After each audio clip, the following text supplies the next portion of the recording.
What's up, everyone? I'm Fearless Falcon, and welcome back to Temtem. Hopefully. Game's been a little, wonky already. We've been... Egg is ready to hatch. And for some reason, my controller is not responding. That's fantastic. There we go! I got... a Kuri! Wow, those are actually some really, really, really good stats. I was not expecting those stats to be that good.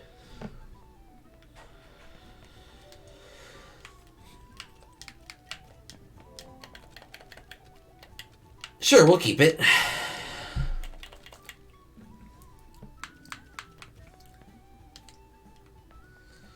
Now, today, we are on the trail of a Chimerian.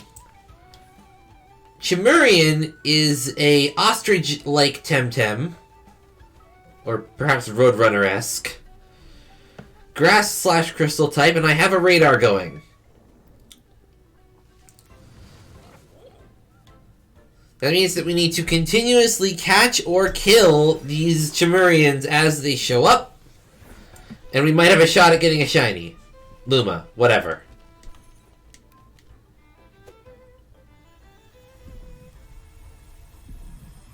If this works. I didn't expect that to work. The good news is, I have a 4 times effective attack. Koish is awesome for this. Fire Koish is MVP here. Hey Nate! We just started. Like literally... We spent the last 5 minutes dealing with an error. What? But, what? Oh, okay. Thank you very much. I thought I changed that.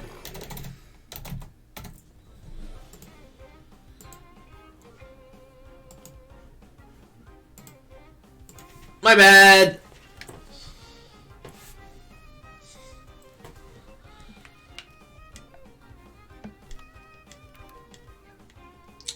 Whoops.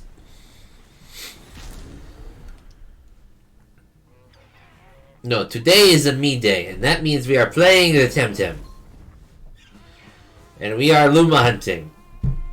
It's gonna be a boring day of just this. And talking.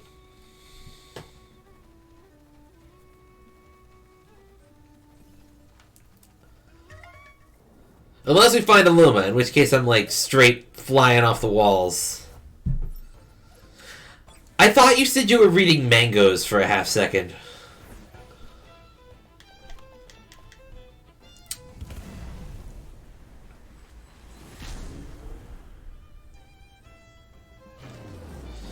I have one manga. I have one manga in my house, and it is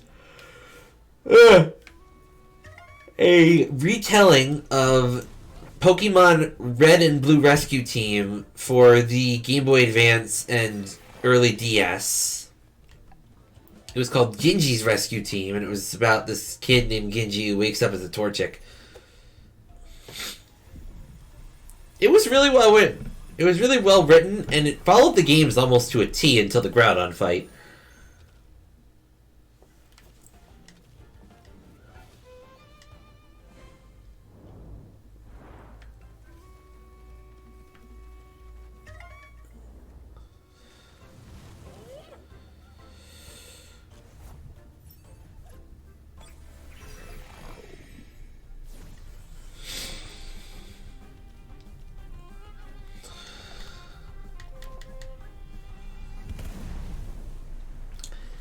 And you're live. Not for long.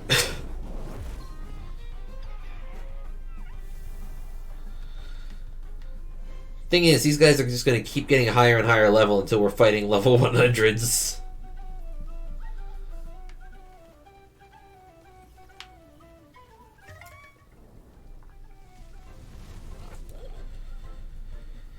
There's also an update. This is like version 1.1 of Temtem or something. I'm not 100% sure on the exact number.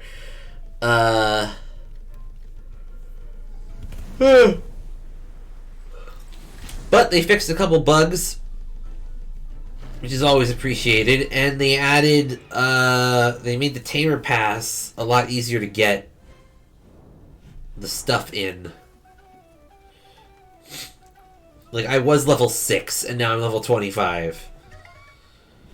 Because of the stuff they retroactively added.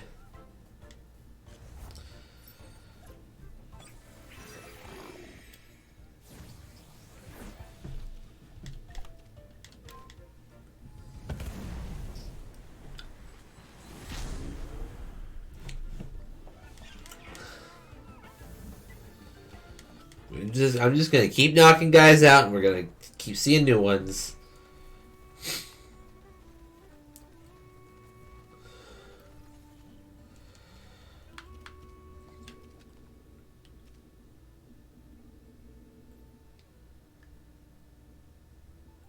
Oh, 250 Novas. I don't have that much.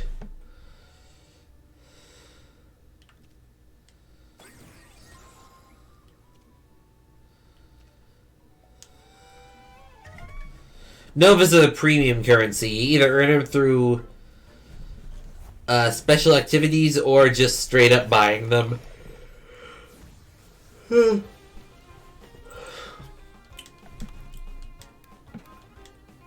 Thankfully, I am not so naive as to... Okay, who am I kidding? If I get high enough in the Tamer Pass, I'm flat up buying 100 Novas so that I can buy the Tamer Pass Premium and get back more than I spent, but still...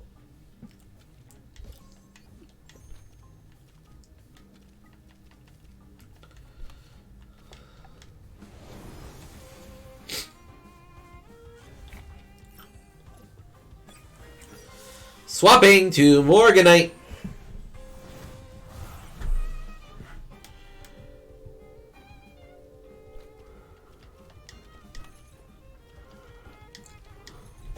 This is good because it means that I will possibly be able to catch this thing and then release it for free cash. Or that could happen.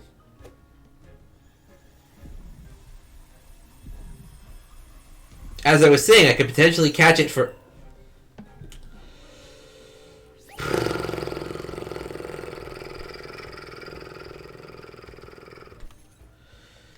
You get one shot to live. Get in the card. Okay, you're dead. You're just straight dead. There is not.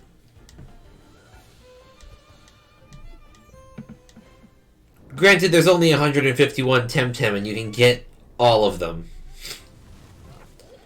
There's no trade evolutions. Everything that's available is completely available.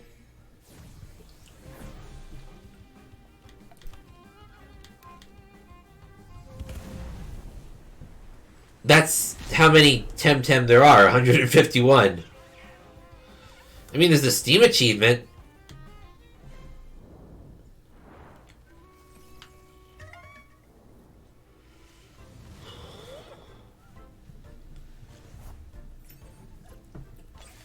Yeah, let's check the list of Steam achievements. View all achievements. I've earned 15. Complete the main quest line. Okay. Explore and complete a lair. Done that. Obtain 20 different clothing items. Okay.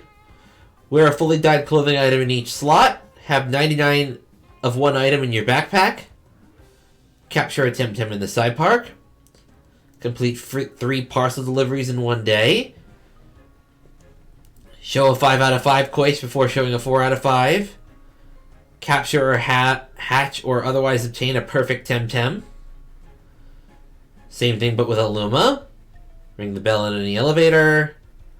Breed a Temtem with an egg technique. Use an incubator ticket. Teach a technique course. Equip a gear.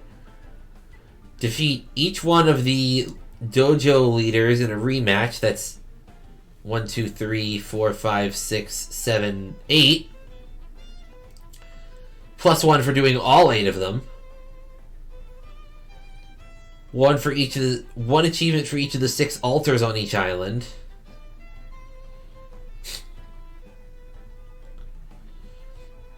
Beat a layer with 3 players. That's tough. You usually need 4 or 5. Capture or hatch each starter. Decorate your house with 20 different items of furniture. Play 10 ranked competitive matches. Wear a fully dyed clothing item in each slot without repeating any dye. Capture, evolve, or hatch 151 different species. Capture, evolve, or hatch all 164 different Temtem species. Rename a Temtem that didn't belong to you originally. Complete all the free Tem tiers in 1 week. Complete 300 counters successfully in a radar. Drop a Wish You Well coin in each well. Perfect the Temtem using fruits only. Perfect telomere hacks. New Parent is the name of that achievement. Rookie, Temtem up, win a ranked battle. And then there's one hidden achievement, which I think is for releasing a Luma.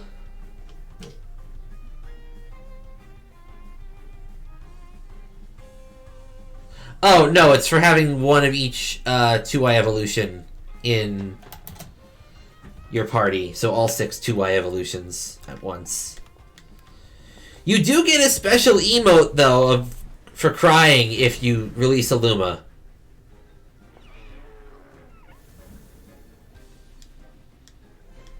Not like anyone in their right mind would want to release a Luma.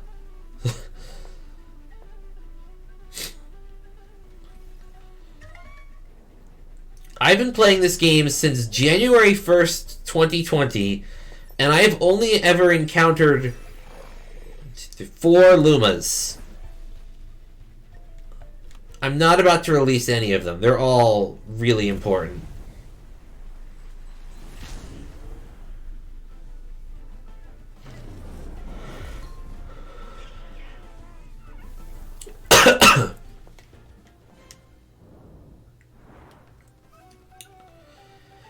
And even if I was planning on it, I'd want to breed them first, because every Temtem only has so much fertility before they can't breed anymore. And if you breed a Luma, the offspring has a higher chance of being Luma as well.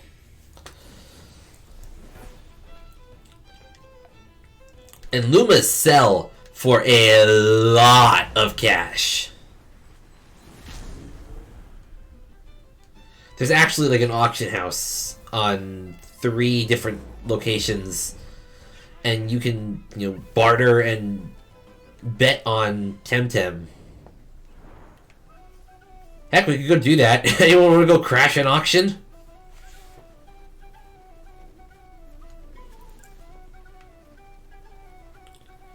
Alright, one more encounter here, and then we'll go crash an auction. Hello! Okay, you're not special. We have reached the point where Lumas are now 5 times more likely, meaning that the chance has gone from 1 in 7,500 to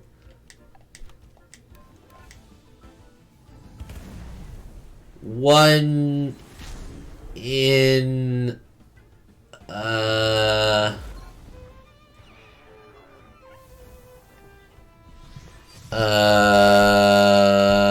can't brain right now because I'm focused on catching this thing. 7,500 divided by 5. 1 in 1,500.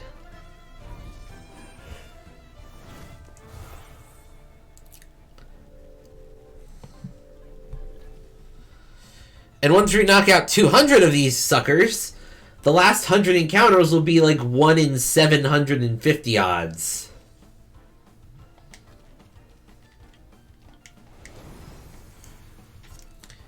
It'll be great.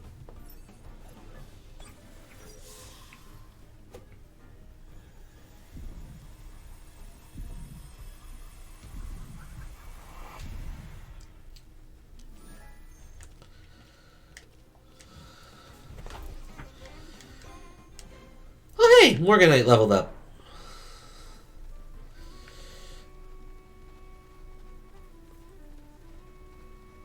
So you may notice that I'm not walking around and that I'm instead riding a mount. That is because that while I'm riding a mount, I can't get wild encounters aside from the radar encounters. And if I get a normal wild encounter and then proceed to catch or defeat the Temtem, then like the radar breaks and there goes 600 feathers out the window. How do you crash the auction? Easy. You walk right into the auction house.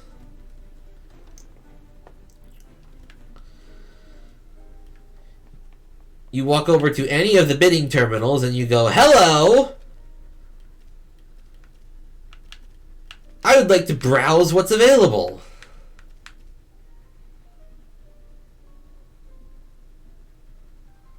There's a Luma Velash for 86,000. I could... no, I don't have enough to straight up buy it out.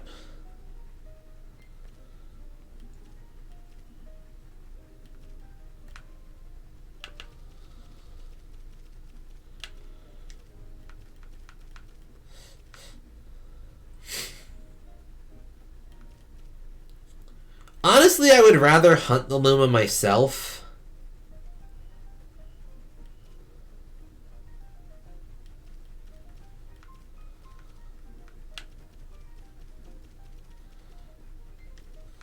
So I'm just scanning through these, because sometimes you get lucky and there's a Luma egg. Well, an egg that is from a Luma. And if that's the case, then it has a higher chance of hatching as a Luma.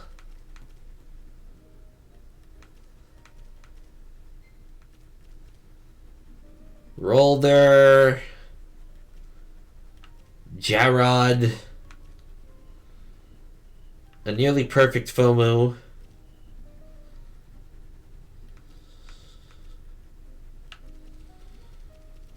Like, looking through this, and there is not much going on here.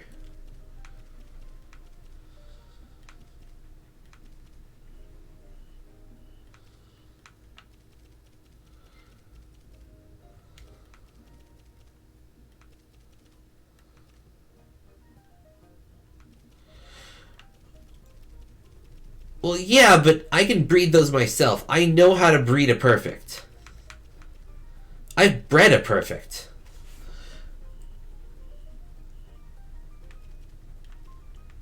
A Luma Cycrox.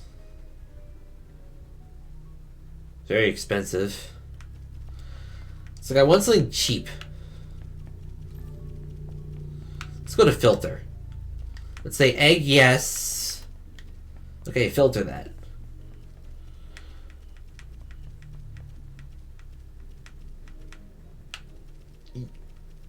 You may not understand what you're looking at, but I know what I'm looking at here.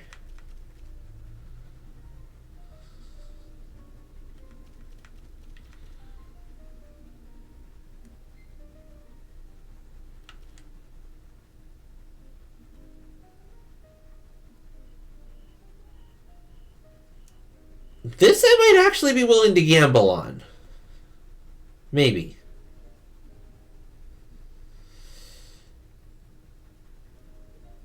Yeah, I'll place a bet.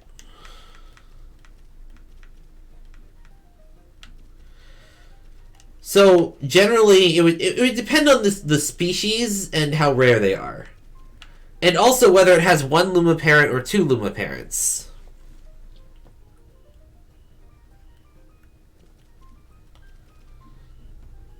So like right here, this egg, this Brockhoblin egg, has one Luma parent and one non-Luma parent. That means that it has 10 times higher chance to be Luma than normal. This one has two Luma parents, this Bun egg, meaning that it has 100 times more of a chance. But Bun is also way more common.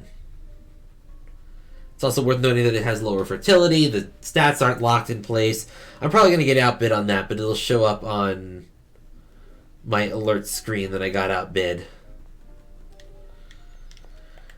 Actually,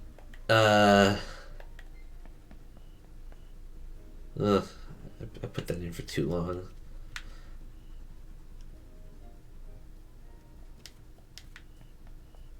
It was more just like, not so much crashing as like destroying it, more like just, you ever crash a wedding? Same idea. Like, I'm going to walk in unannounced and bet on something.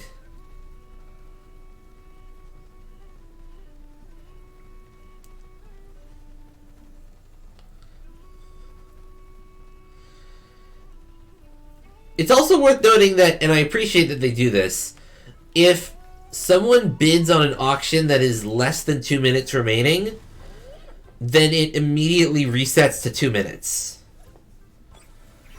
That gives other people that might want to bid enough time to get back and, rebuttal.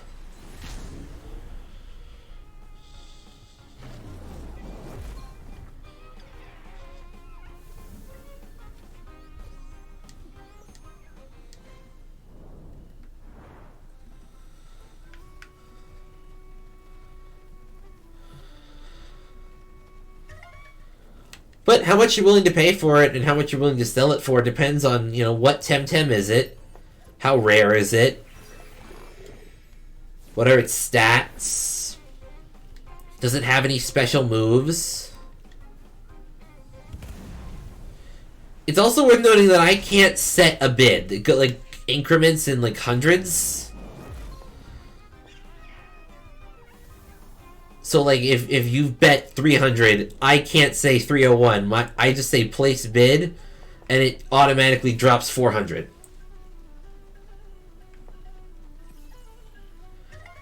And then if you, like, overbid me, then I would get my money back.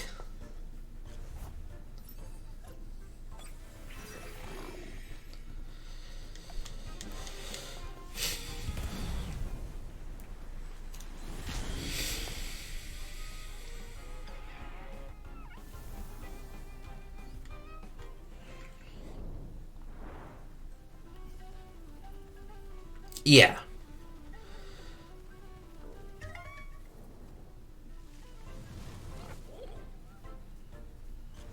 Yeah. Well, I suppose the rarest... Well, the... So, let's say... Well, there's sort of two variants there, because if we're looking at every egg move, the one that has, like, the most egg moves is probably Ori. And Ori has, like, 12 different egg moves, one for each type. So, like, getting all of that onto one Temtem is going to be a nightmare for breeding. So for that, I'd probably, if I was serious about getting one, I would probably drop, like, 100 grand. In-game cash. As for the rarest, if I was looking at, like... Well... The rarest Temtem in the game is technically Anahir. You only get one, and then you can breed a few more. Anahir naturally isn't Luma, so... For the most part, Anahir eggs need to have one Luma parent and then one Anahir. If we were looking at someone who had a Luma Anahir and bred it with another Luma, had perfect stats and all the egg moves, that thing would probably sell for a fortune. But I'm not actually sure because I'm not too well versed in the player economy.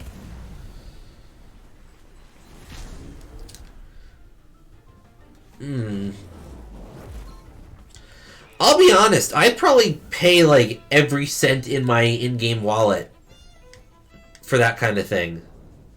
Which right now is like almost 115,000. But it'd probably end up selling for like $1 million or more. The thing is that and I wanted a Luma Anahir. I wanted a perfect Luma Anahir, but I wanted a Luma Anahir because it's the ultimate status symbol. It is one of the 3 rarest Temtem that you can have as a Luma. The other two being the ones you get from the raids that you can only get one of per week.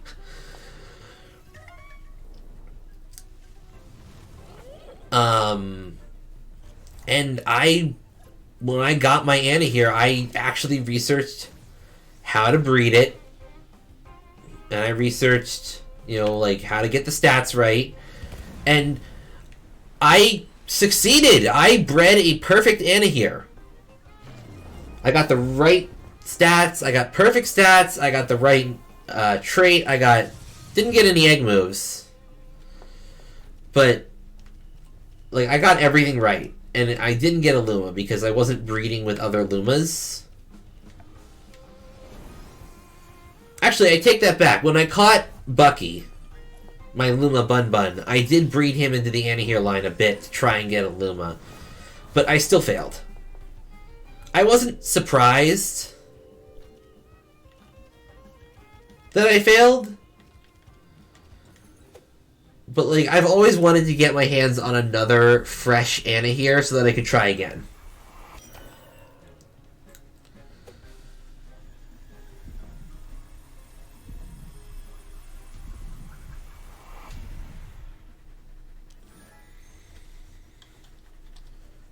Ooh, perfect attack. Well, the thing is, I mean, yeah, it'd probably ruin someone's wallet for it, but at the same time, like,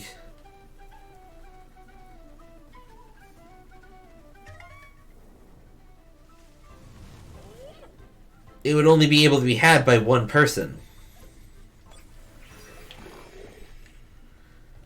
And there are some sneaky cash sinks hidden in the game. Like, there are some places where you can just lose money.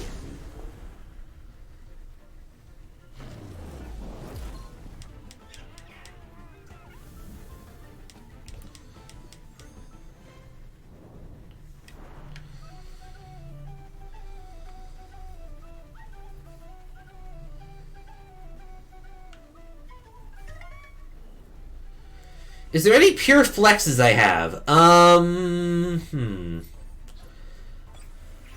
Well, I can certainly say that the fact that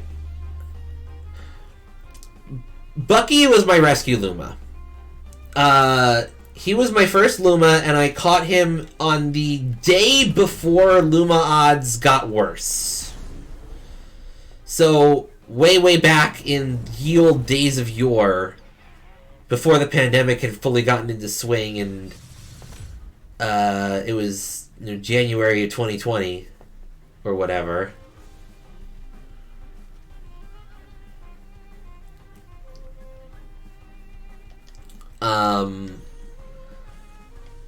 The Luma odds were 1 in 6,000. Nowadays, then they went up to and it was announced that they were going to increase it to 1 in 8,000.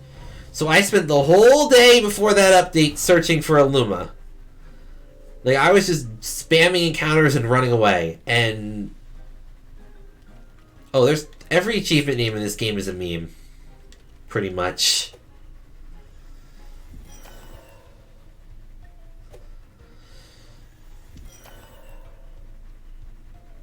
Congratulations, you now die. Okay, maybe not new parent, but if I sit down and look through the kudos, which are the in-game achievements,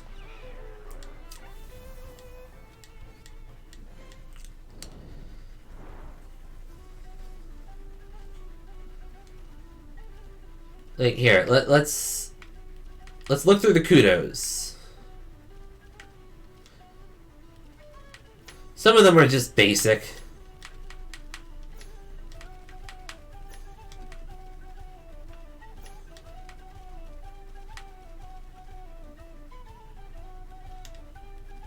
But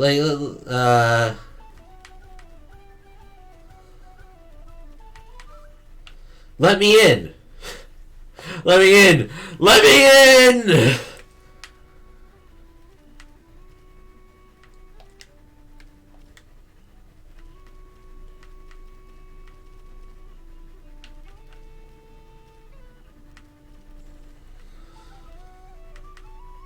Delete this, find the eraser gear.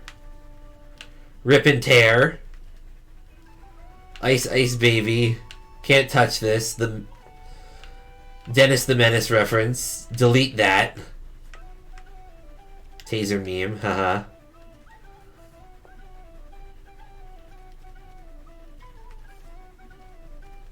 Absolute unit.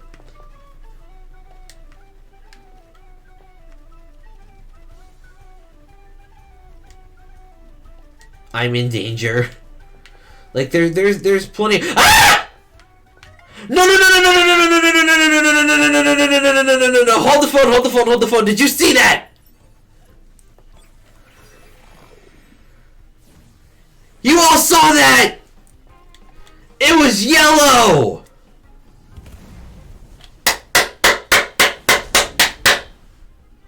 We got a Chocobo!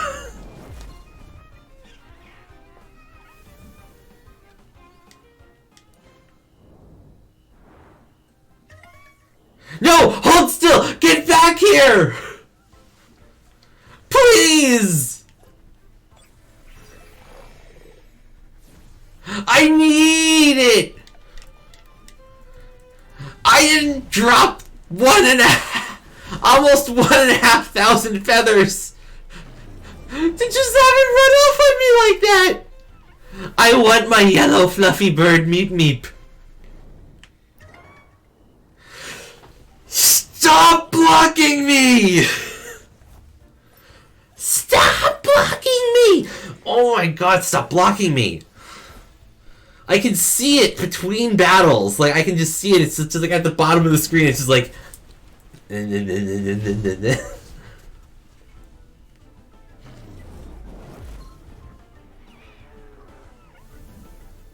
Mike speaking. I don't care. I'll lower it a little bit. But, like...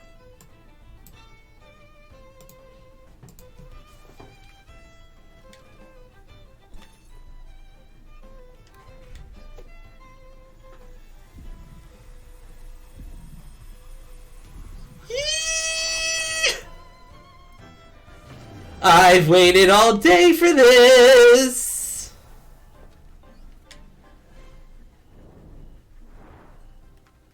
But where'd it go? Where'd it go? Where'd it go? Where'd it go? Where'd it go? Where'd it go? Where did it go? Has anyone seen a beautiful, majestic chicken? Hello? It was right here!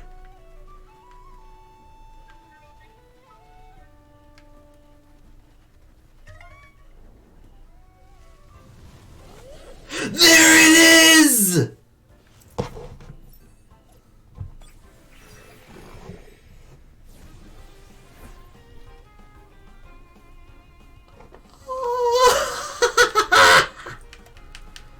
Okay. Kill the other one. I don't care, disgrace, whatever.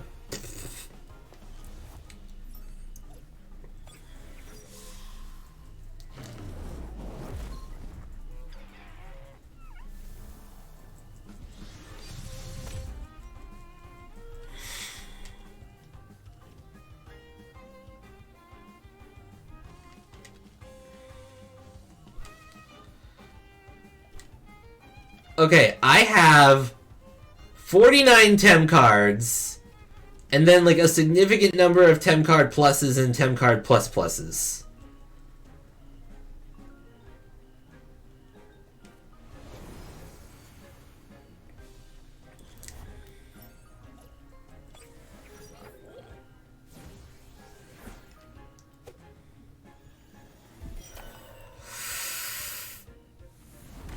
Of course you have Burrow. Of course you have frickin' Burrow.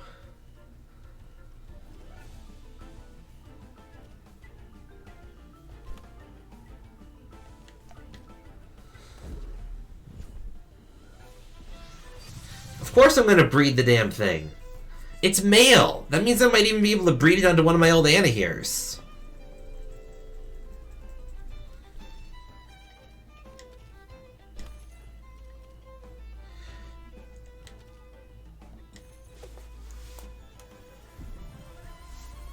Please. Please. Take your nap. Yes! and it's got HP stamina. That means that I can breed that well. It has 3 random really good stats. Rename. I know exactly what I'm gonna name this guy.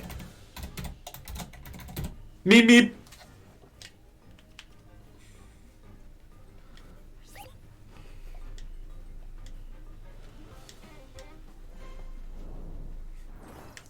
Well, that was good. Excuse you, I'm celebrating here.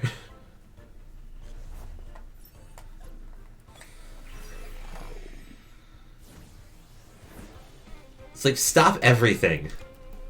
Hold the phone.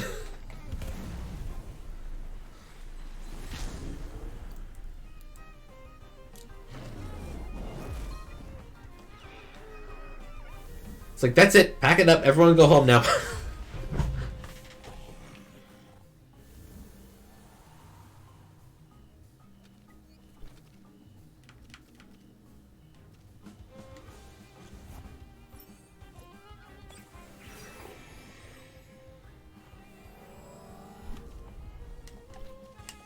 Ooh, let's see Matter Teleport.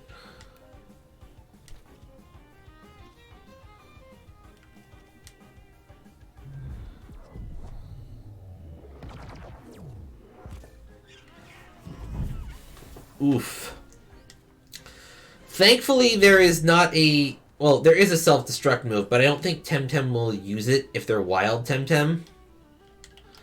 Oh, look, I've been outbid on the auction. No big surprise there.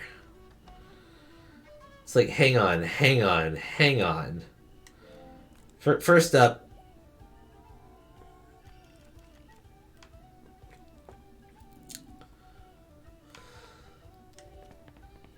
First up that. Second up...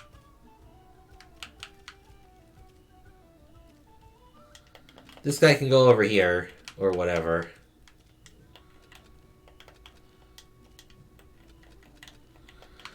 Look at my beautiful baby.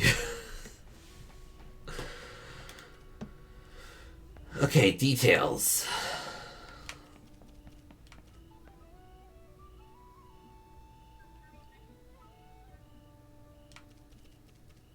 Can I teach you any egg technique courses? Like, before we jump in on anything. Because I can teach egg moves through these. Lifeful Sap. Life Stalactite, Psy Surge, Roar, Sludge Gift, Toughen, Urushiol. Nope. Okay. So what we want to do here, as I swap back over to Koish, is I want to take this and I want to equip a Vigor DNA strand, which I don't have any of.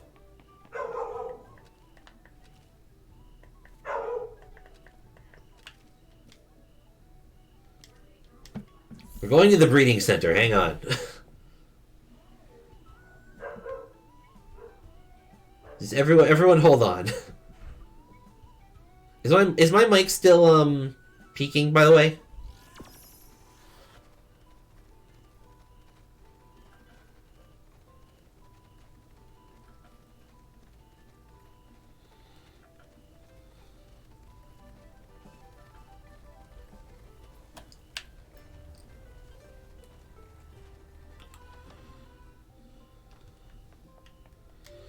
So I have a wide selection of Anaheers,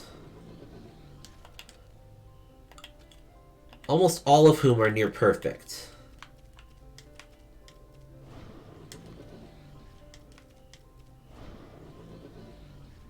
Case in point, this one.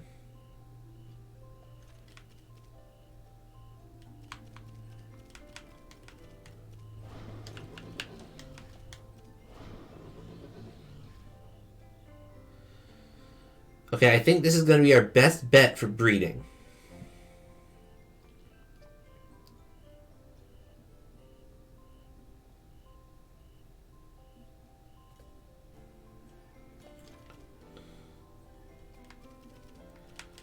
Unless there's like something special over here. Nope, that's dead weight.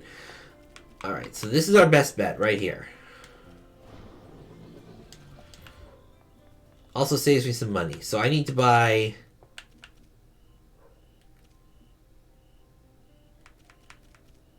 a 3 Vigor DNA strands.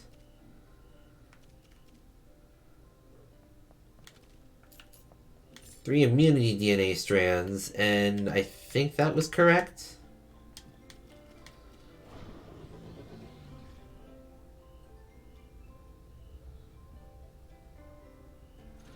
Oh, 3 aggressive DNA strands.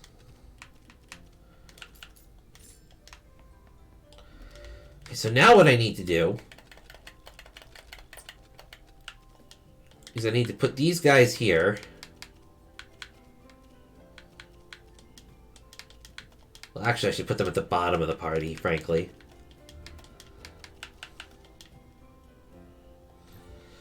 So the way this works is that I need to equip these guys with these one-time use gears that guarantee the inheritance of certain stats.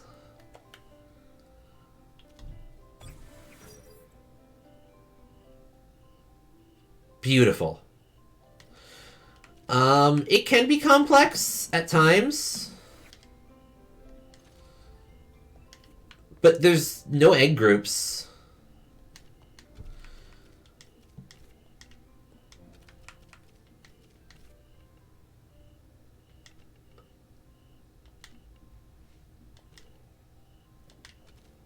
So this will breed an Anna here with perfect stats in everything. And then those 2 for the speed and special attack values will be one of those 3 results. So I could very well end up with a perfect Anna here. Or I could end up with a 5 out of 7 Anna here. But speed and special attack were never really Anna here's strong suits anyway, so... eh.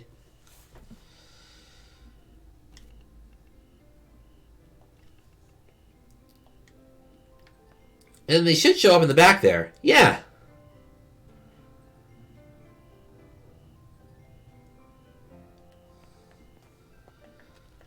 And now we leave them for a bit.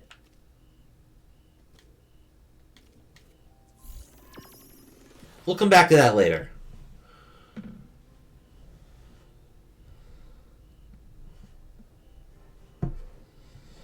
So, there are not egg groups. It's just if they share a type, they can breed.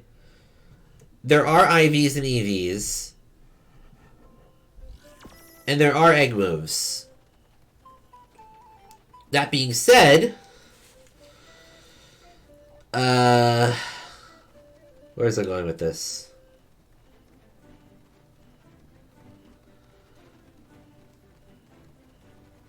You don't need to do that. There are items you can buy to increase the IVs and EVs. In competitive battles, everyone is set to max IVs anyway, so you don't have to worry about that.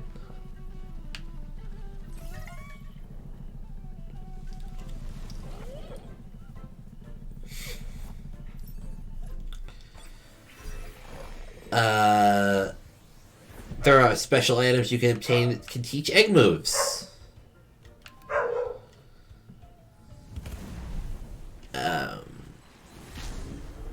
The main difference is the fertility, so...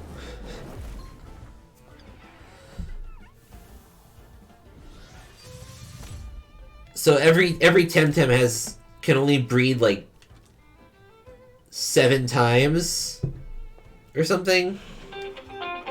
It's very specific, and I'm getting a phone call. Hold please while I mute this. Hang on.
Sorry, that was my work. One of my coworkers, so... Let me tell you all a story. Let me tell you all a story about what happened today. So, those of you who are just tuning in, you and may or may not know me, I take care of developmentally disabled adults. Usually, my room has 8 people in it. My heart just skipped a beat when I saw that Luma Oshiara. Usually my room has 8 clients in it that I take care of. But one of the other locations has a problem. Specifically, there is a nest of bees that decided to take up housing inside one of the light fixtures for some reason. And the exterminator was over there today, so all of them came over to my place. And I had 15 clients to take care of today. But that was just my coworker calling to ask what the heck I meant by there was a bee problem. It was not fun. Pokérus was a special transmittable disease that you could, as soon as you got it once, like, you could transfer it to your entire team. It's very common these days because of that. All it did was make you gain EVs twice as fast. That's it.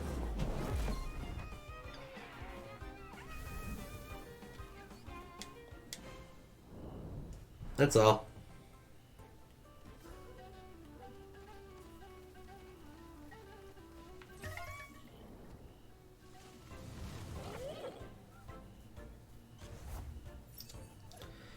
Odd.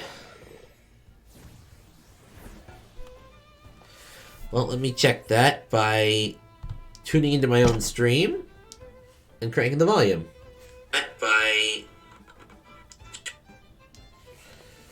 Yeah, I can kind of hear that. Let me alter that a bit. Is that better? Is that a little better? I'm sorry.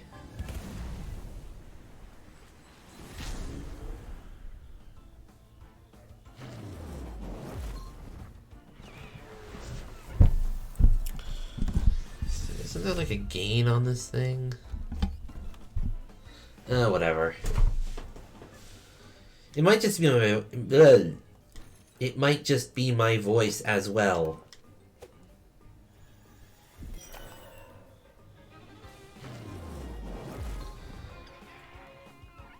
Sometimes my voice gets kind of gravelly and grainy. And then I realized that I probably need to go buy more Tem cards. French fried potatoes.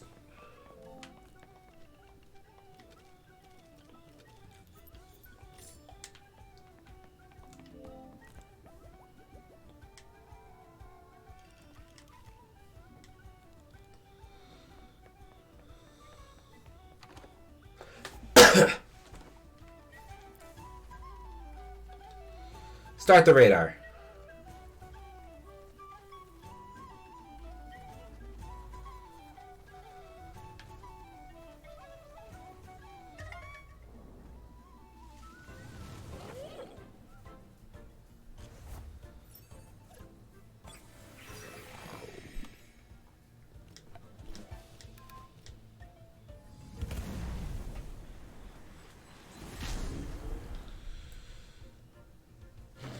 That's sort of the other thing, like, I never really cared too much about the player economy in this game because, like, I could theoretically get whatever I want given enough time and effort aside from a Luma Anahir.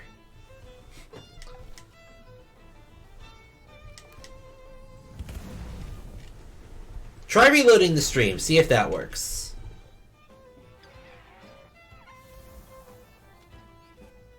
Or, here's a suggestion.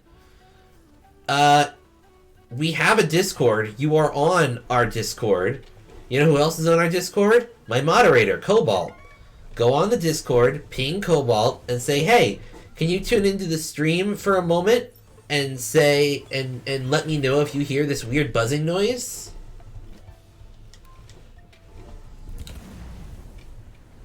Or I could ping them, I suppose.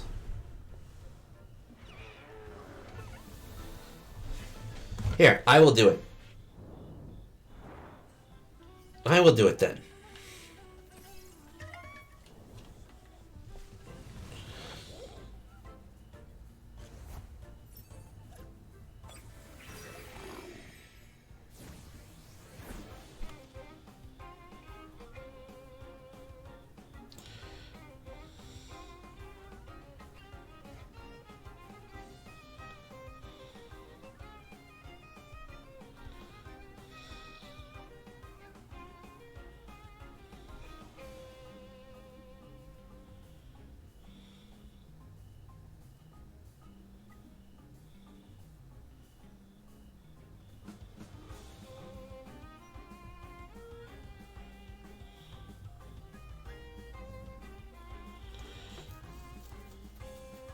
Alright, there we go.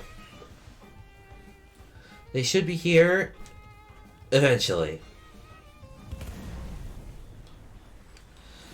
I'm trying to check the stream myself.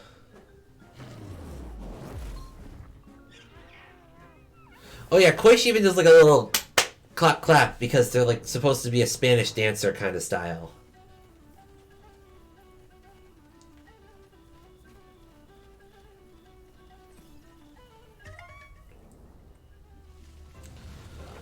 I saw that notification.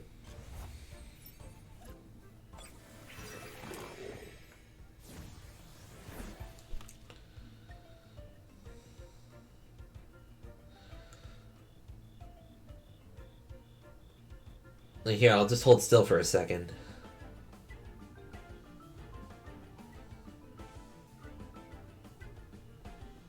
And their front fins should clap clap.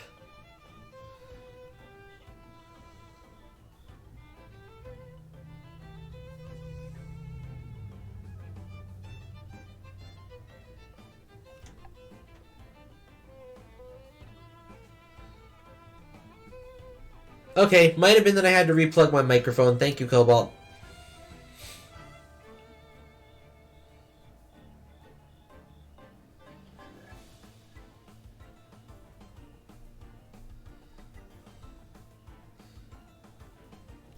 Come on, Koish, do something.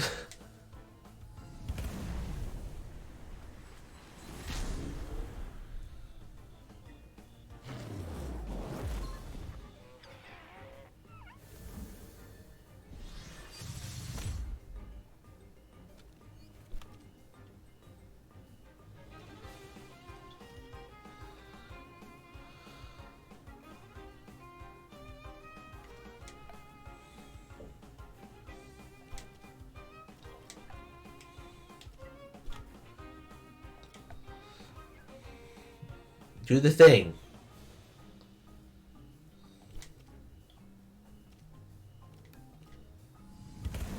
Oh well, whatever. Anyway. It might be just because I had to replug my mic earlier. It wasn't responding for some reason. I have a notification. Your Temtem have laid an egg. You can come collect it at any time. Pardon me, Mr. Chimerian. I need to be on my way to the breeding center.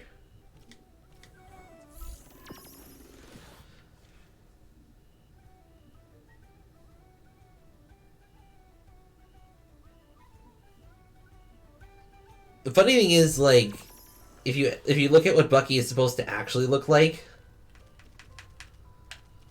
that doesn't look quite as soft.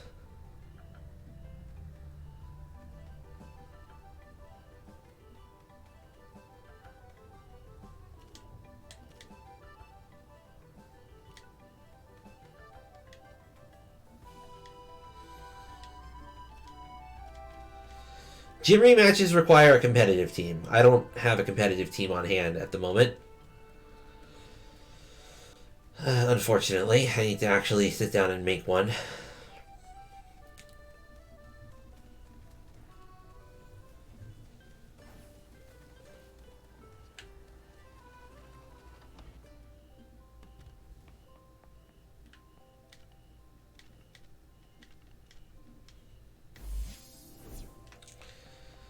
So now we have one Anahir egg.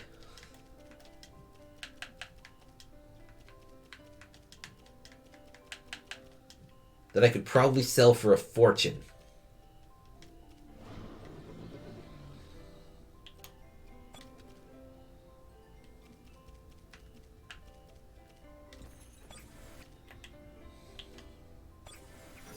Just saying.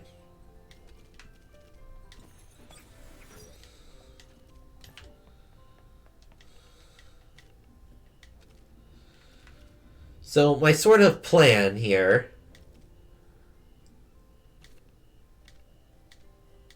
is that I'm going to hatch these eggs one at a time.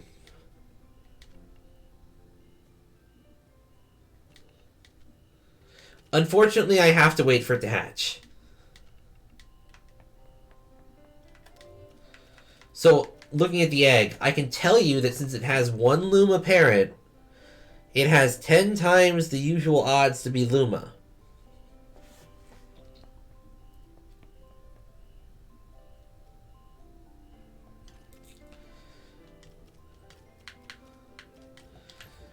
In fact, if I'm smart,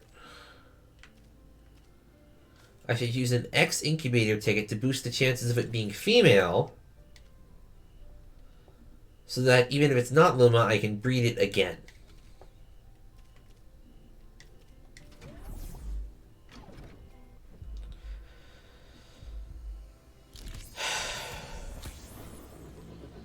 Well,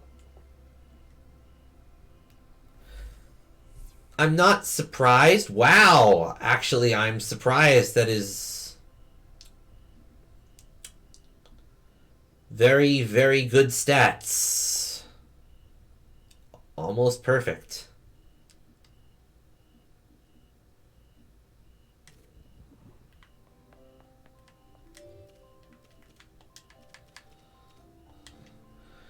What I was gonna say is that my plan is... Well, I mean, I already have a perfect Anna here. I actually have a perfect Anatan. Almost perfect. It's missing speed. But it's slow anyway, so what's the point?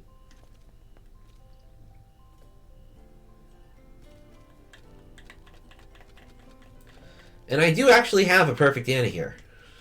See? Perfect stats across the board.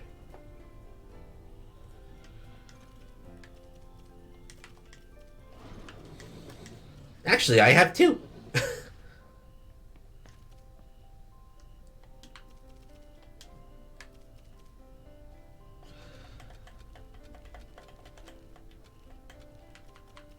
So what I was saying I was gonna do, I might sell it. I might breed it. I don't know. Point is, if the second egg hatches as Luma, let's just say it does. I doubt it will, but let's just say it does. Then we'll sell the third egg.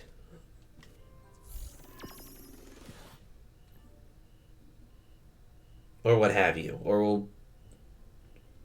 So, the way it works is that...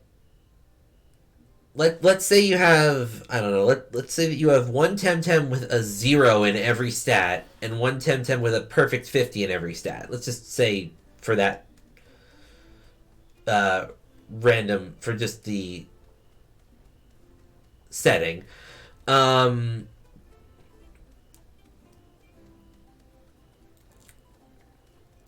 If they breed, every one of its stats will either be 0, 25, or a perfect 50. So it'll either be one parent's value, the other parent's value, or the exact average between the two.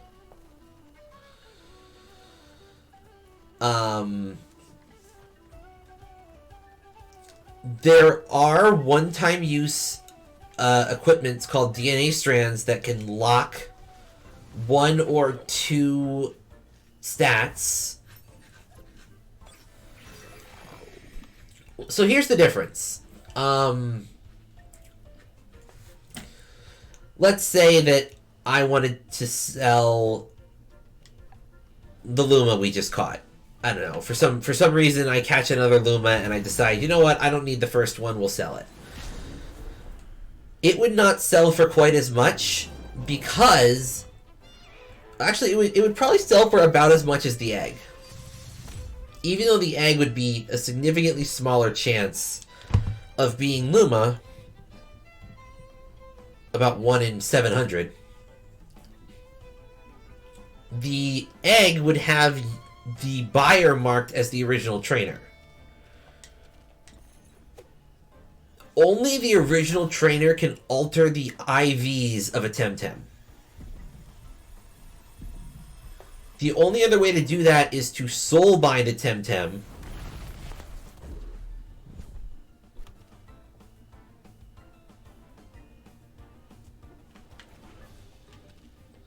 Soul binding makes it so that you can't trade the Temtem at all, but it also treats it as if you're the original trainer. High chance of getting a missing perfect. So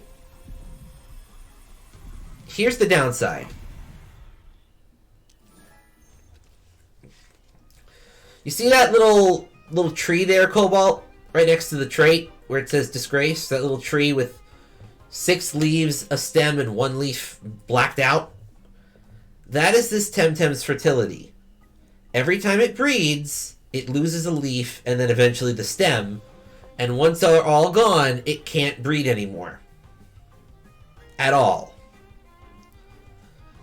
It's also worth noting that the offspring will always have the... So, if I were to breed, I don't know, let's say this one with a Temtem that had 1 fertility left, the offspring would have 0. It has whatever the lowest is minus 1. This isn't Pokemon where you can just shove them in the daycare and get 50,000 eggs.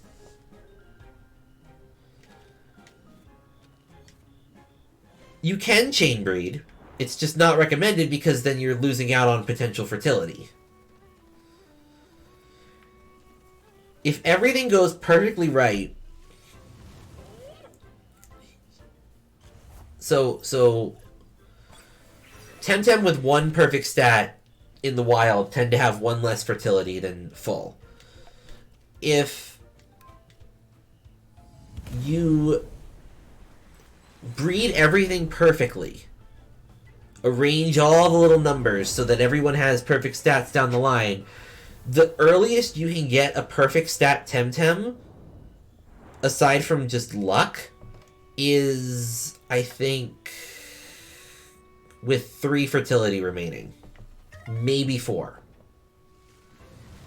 It also costs roughly 50,000 in equipment to do that.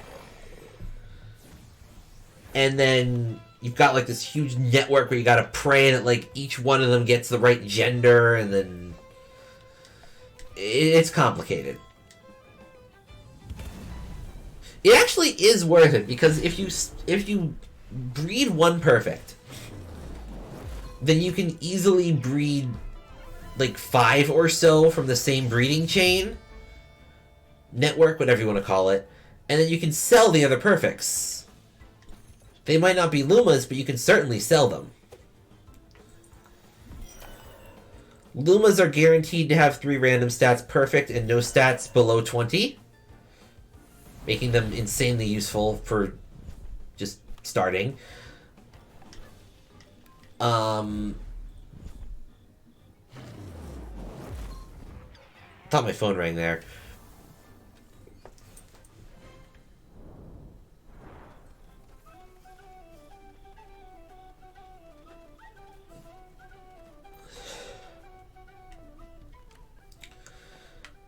The other side note here, for Cobalt specifically, is that there are items that act like bottle caps that increase the IVs, or SVs in this game, by 1 per use. They're relatively expensive.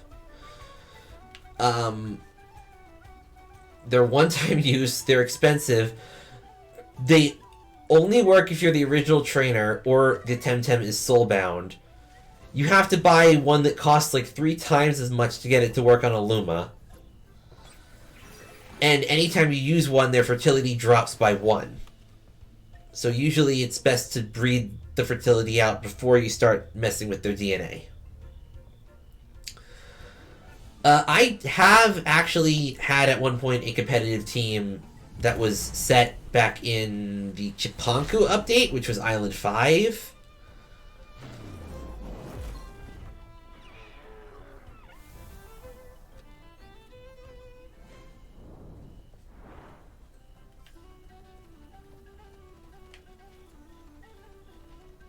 No, the game updated and the competitive squads got wiped, so now they're all stuck in my box, and the issue is with the gym rematches, they're not all automatically set to level 100, so they're not the right level, and...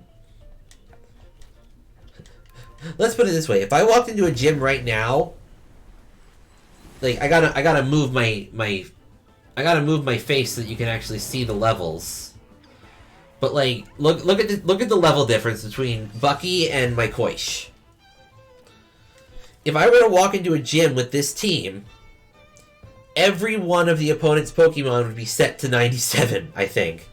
Or it'd be like 97, 96, 95, 94, and 93 or something.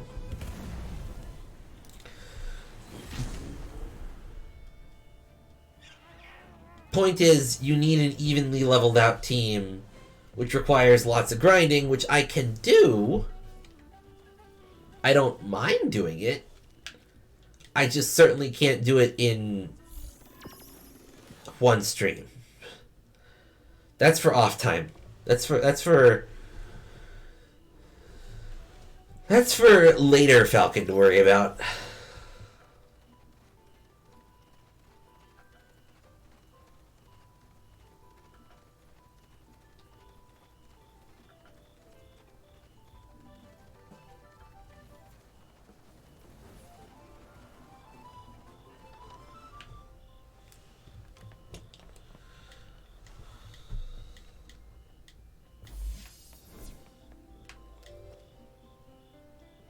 I actually did find my way to the 7th island. It's just a battle frontier, essentially. Just give me a second to set up this last egg.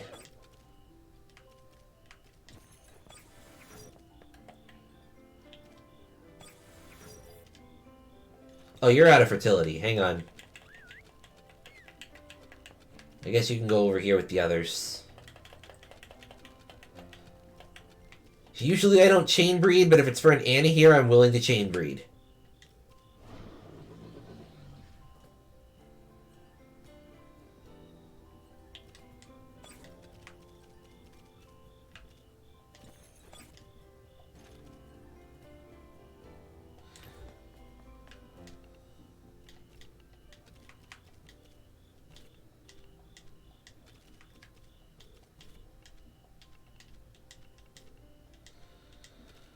So again, we are dealing with this kind of logic. It'll have guaranteed stats and everything except speed.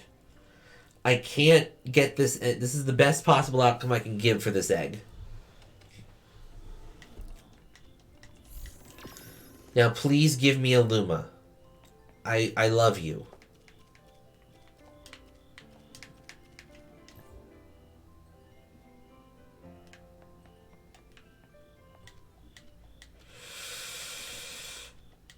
Normally I don't fast track this stuff, but it's on stream and this is important. Please. Arceus. I can't look. Like, oh, that sucks. I mean, it's not bad. Don't get me wrong. This is still an amazing Temtem. And it's got 5 out of 7 IVs. Yes, there's a stamina IV. Shush.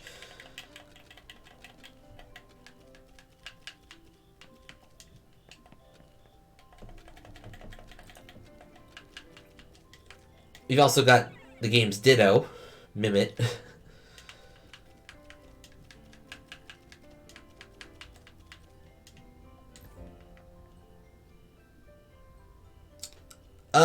So soul binding costs a lot of feathers, which you can only get through certain things, but I do actually have some Temtem that are soulbound. Any Temtem that is either Tyrannac or Volgon, and therefore earned through beating the layers, is always given to you as an egg with 0 fertility, and it's soulbound. See how it says Falcon Ace and it's got that little yellow symbol next to it? That's soulbound. You'll notice my other Temtem don't have that symbol.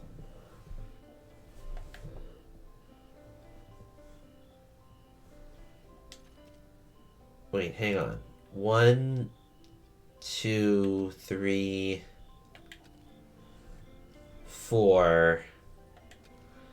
I have 5 Lumas.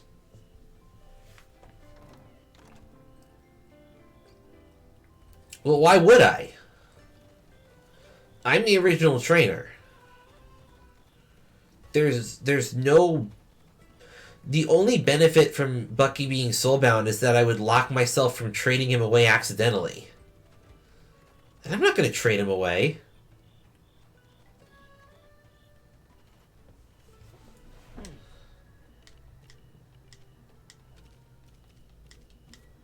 The only reason you would soulbind something is if you got something powerful from someone else and then needed to up their stats. That's why I like to be self-reliant in this kind of stuff. Anyway, welcome to the 7th island. The battle frontier of Temtem. There are 5 activities that you can do here and a lot of customization options in the shop, and that's a Luma.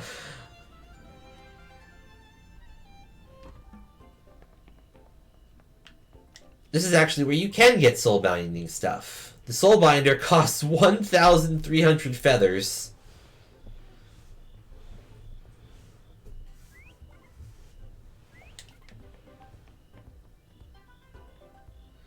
Yeah, they really are.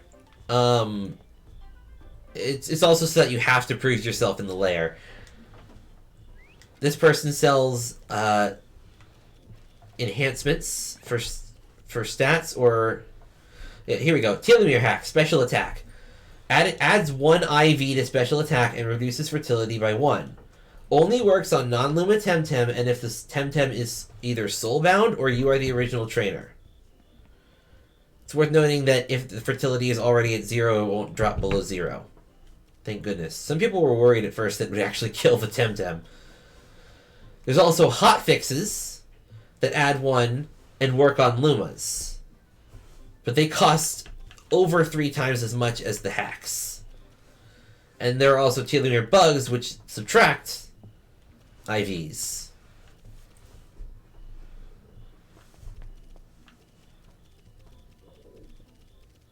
You can also buy a random one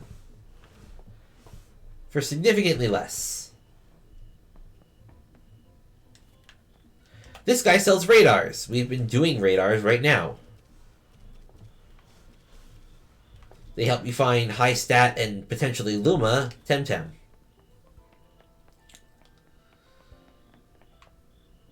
Up here is a lot of clothing options.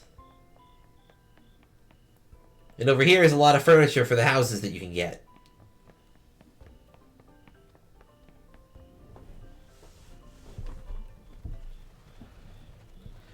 So there are 5 activities here.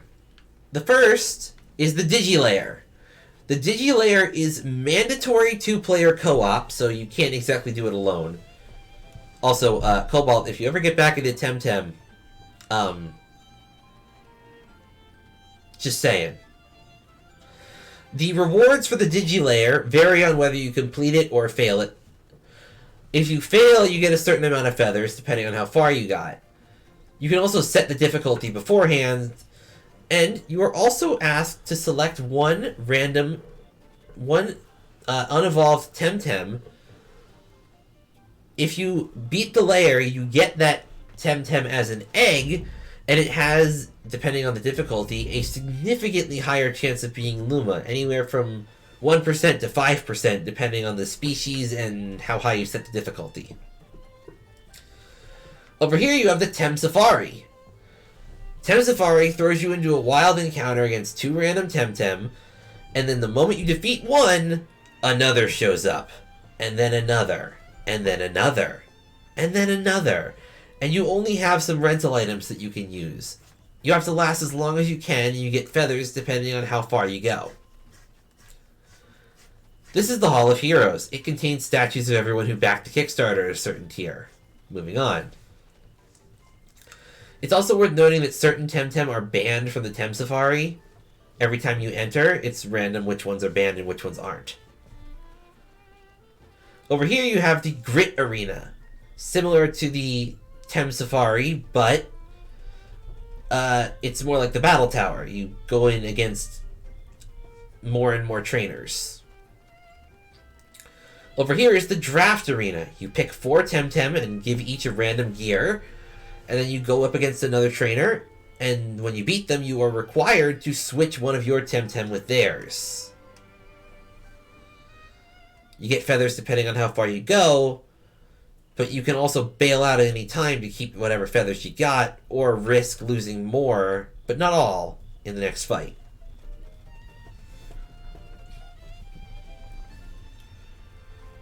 Over here is the Elite Four. Well, sort of.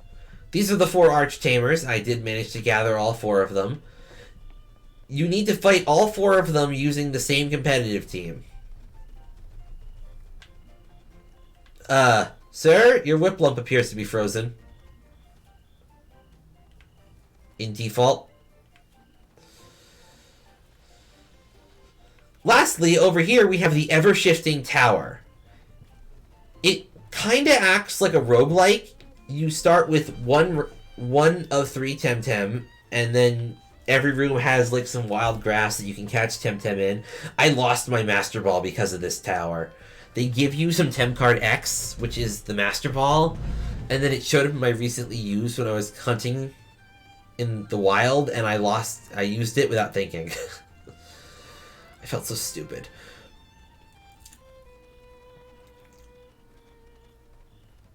The ever-shifting tower is really difficult, though. How does the housing work? Let me show you.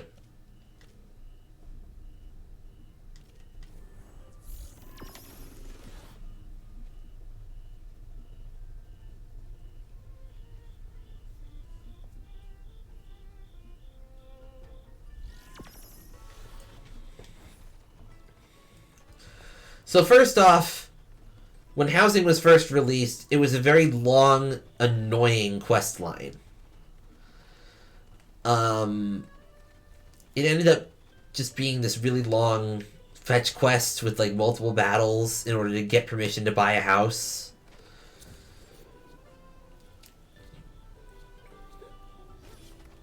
But, you know, I sat down, I did it. Took forever, but I did it.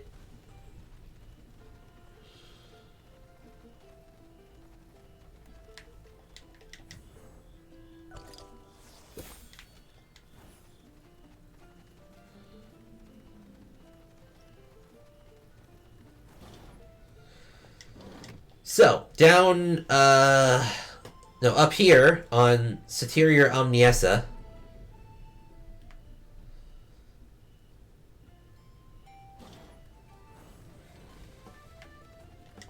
is a sticker, apparently, is this place. This is Atoll Row.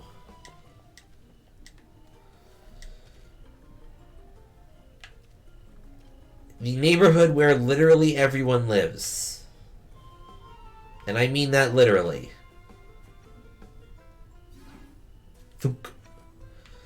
I live at L00015D. This is my house.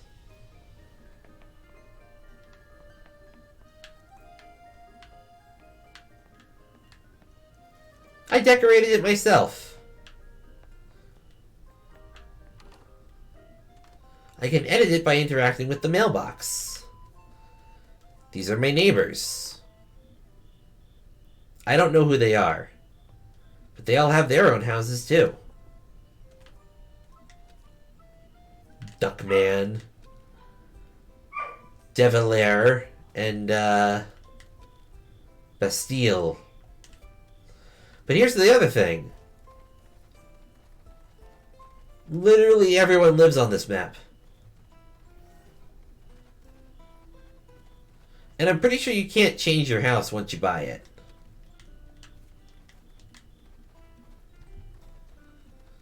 It's not like...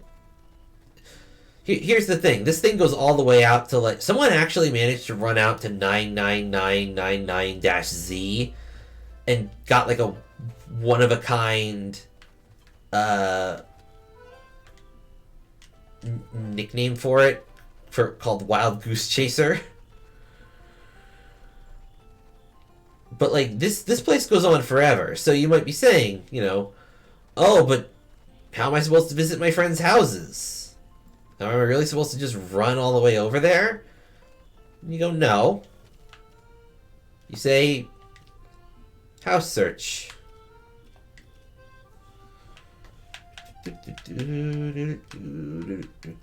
Let's say you live at 27331. There is no house at that address.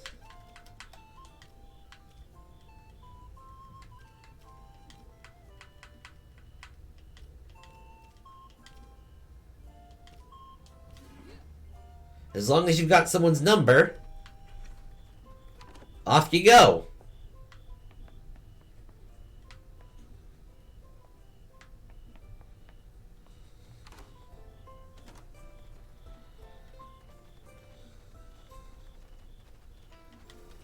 I can also insta-jump to my home, a random part of the map.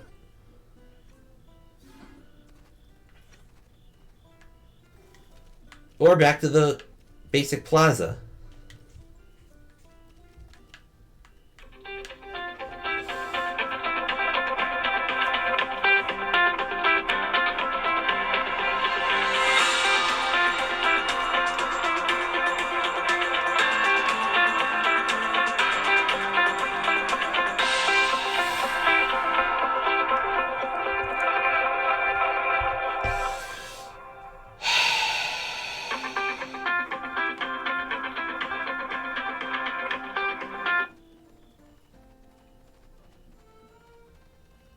Hang on.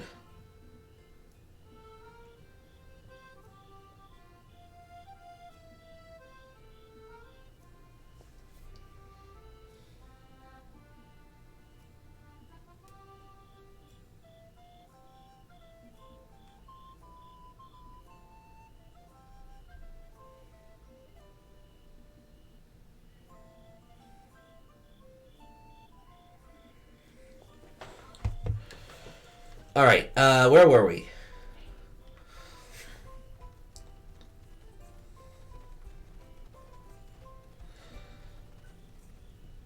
As for what the reward was, I said they got a...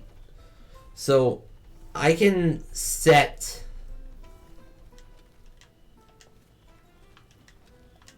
Oh, this is the... Of course Yaw's house would be this. This is the house of Yaw, the game developer. The reward was that, so I can customize myself with certain titles.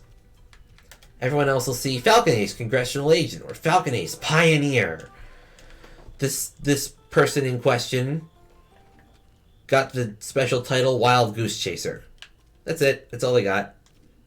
But they're the only one in the entire game ever that will ever have that title.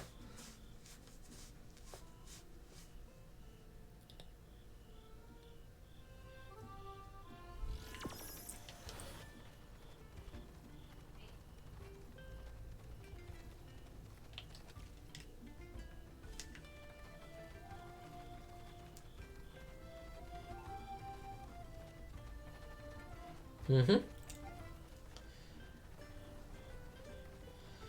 Yeah, alright, let's hatch this egg.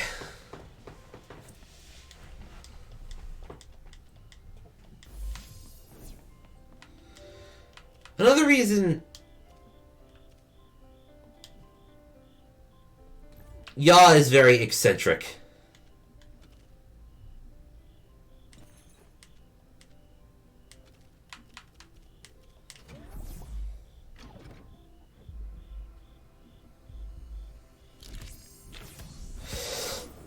Oh.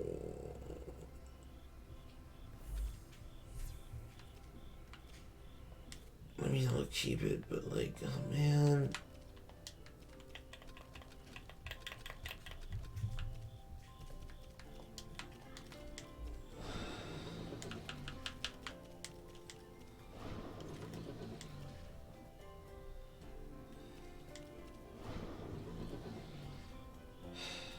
I could try with this.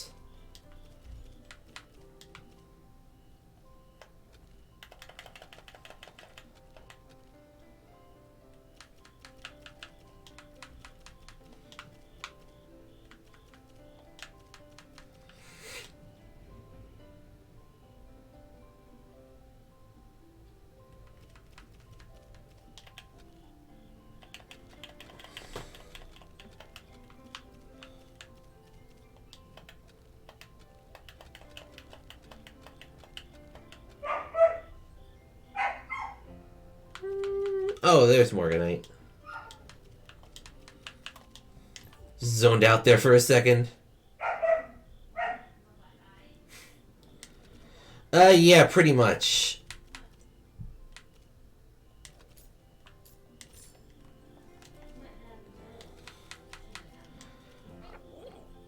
But I'll take whatever risk I can get to get my hands on a Luma Anahir. I've wanted one since like I first laid eyes on the damn thing.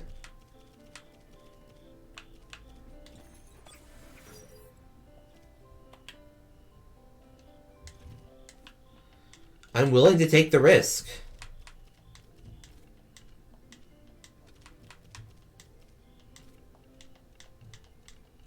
Ante up.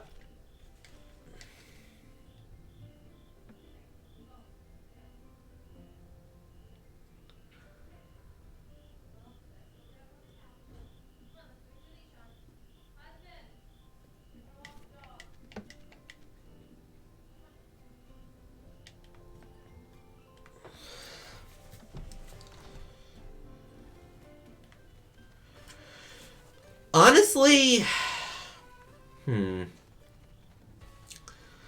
that's a weird question because, like, as much as I want to get one, I also don't want to just buy one.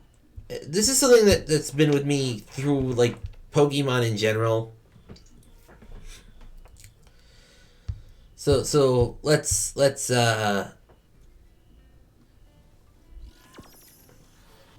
here's the thing. Let's say that we go to the auction house right now, and there's a perfect Luma Anahir on sale for $1.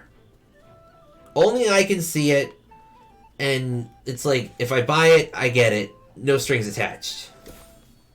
And it's perfect. Like, every egg move, everything. I would feel like I didn't earn it. If that makes sense. I want to be able to say that I earned the Luma.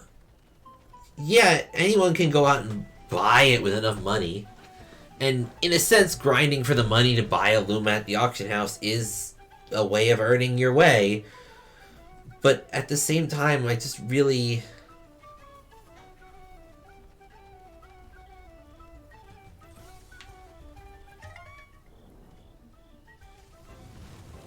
want to earn it myself.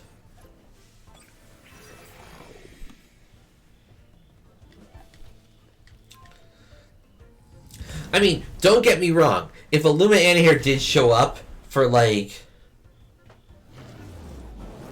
$1 in the auction house magically and I got it, I would either use it for breeding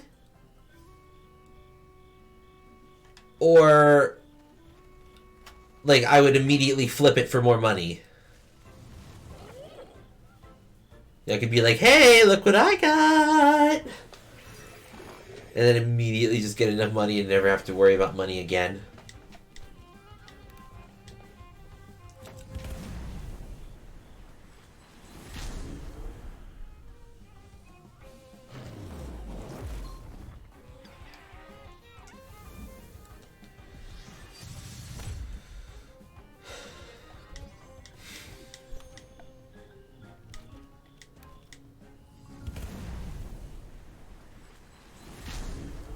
Well, the issue is that Anahir is very, very expensive and in high demand. Because everyone only... So remember, Temtem can only breed so many times. And everyone gets one, and only one Anahir per game. It is guaranteed to be female, and it is guaranteed to have perfect defense and special defense IVs. But you get one. That means that at most people are only going to be able to get like somewhere around 14 or 15 Anahir eggs at any given time per game, unless they either restart and play through the story to reach the Anahir again, or trade for an Anahir from someone else who also is restarting.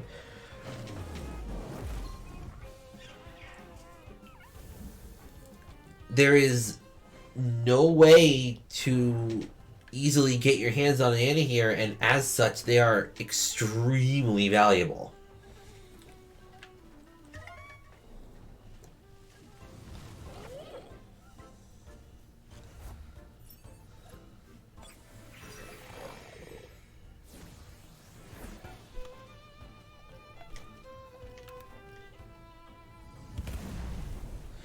Supposedly there was supposed to be an item that would raise a Temtem's fertility by 1 at some point, but I don't think it's been added yet, or if it ever will be.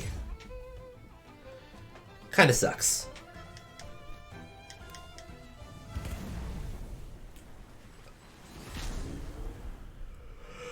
But even if they did, I could easily see them making it not work on Lumas or something.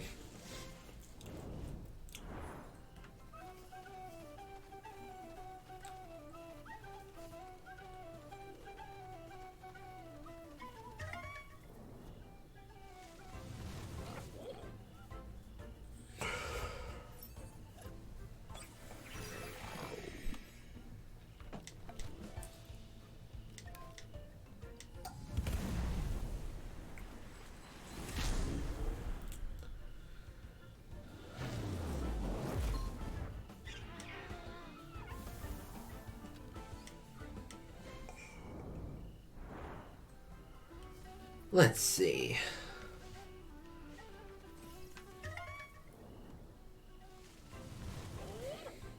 Ooh, Nate admitting to trolling people and being annoying.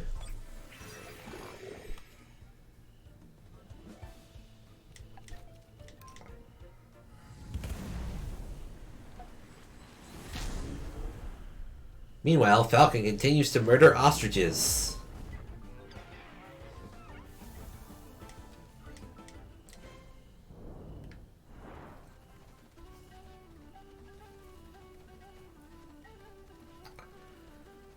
Well, actually, correction. Falcon continues to murder ostriches unless they're yellow.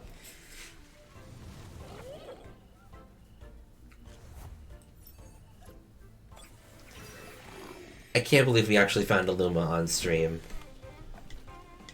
Like, it has been like, I want to say, a year and a half since that's happened. The Luma in question being Hexene, who is in my party right now.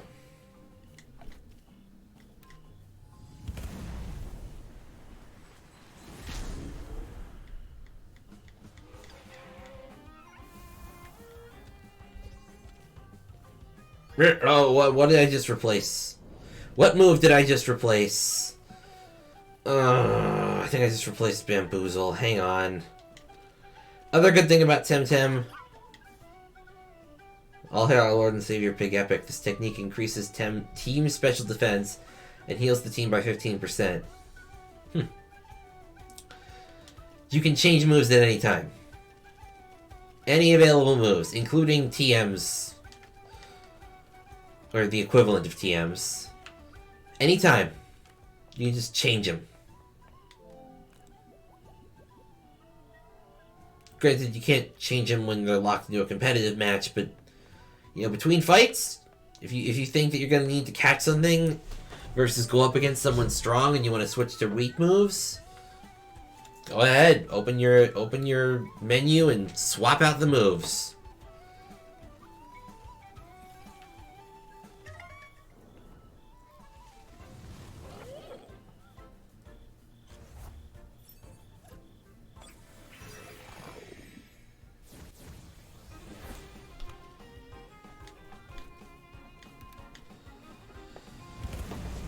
Anyway.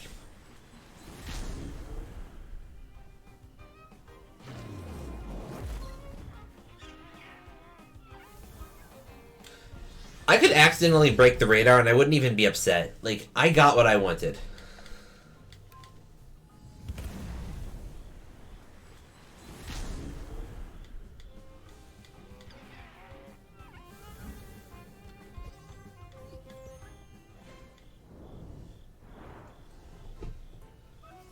I got the Luma that I wanted.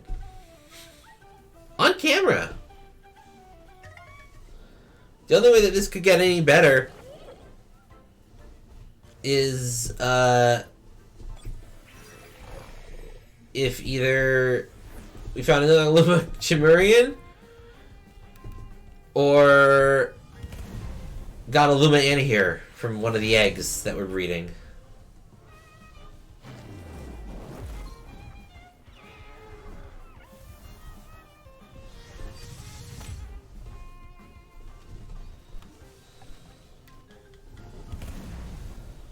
So like I'm in a really good spot right now. I am happy. This was worth.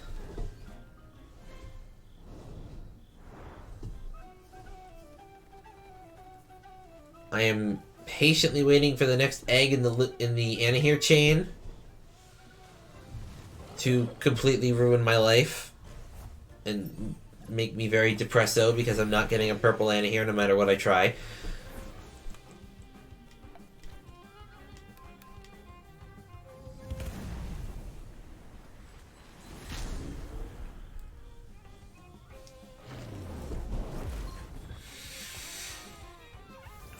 Sure, go ahead. What happened?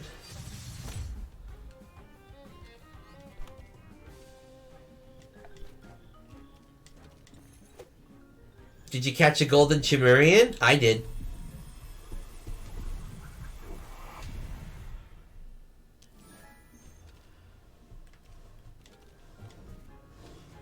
That sounds like a hacker. Or someone who's like a veteran. You don't just give out names on the internet, Nate. Even usernames.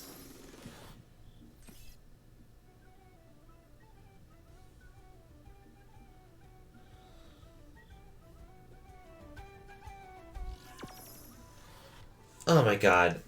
Is there a way to delete an individual message?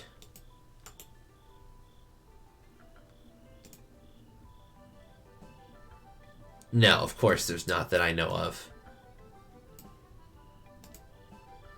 Okay, well I didn't know that, and you don't just.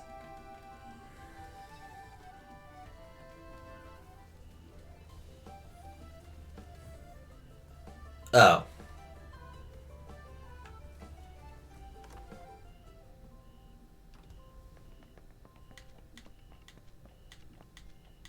Well, if it was a villager, then like.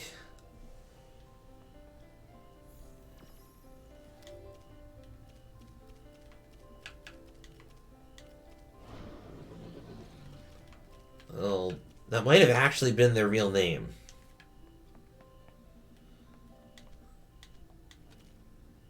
Anyway, incubator ticket. Egg. Yay!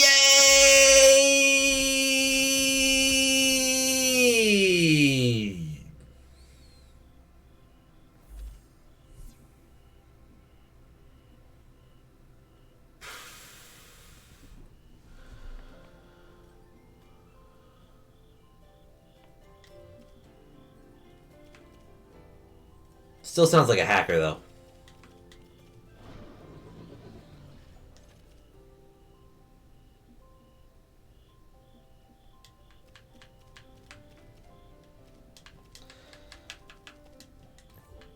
Yeah.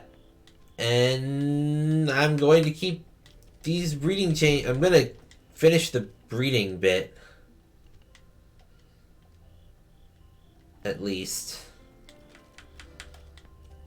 Like, if we're running these odds, I want to potentially get one on camera. I know it won't happen, but I can dream.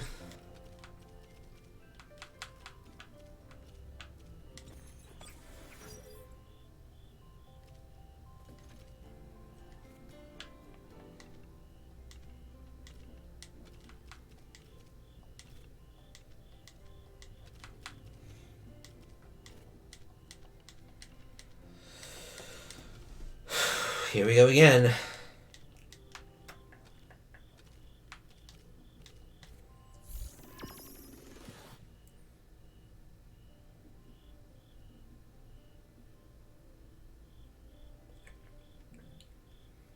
This is a legendary opportunity in the making.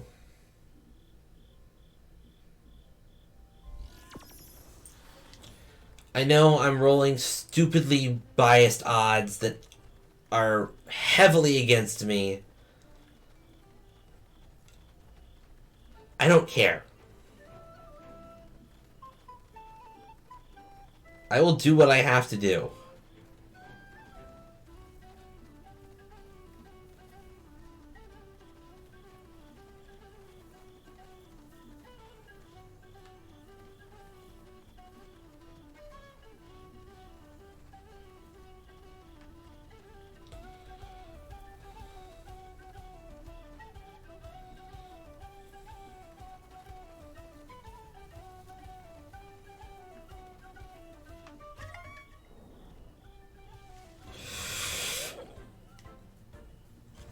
Square up, Chimerian. I am on low health.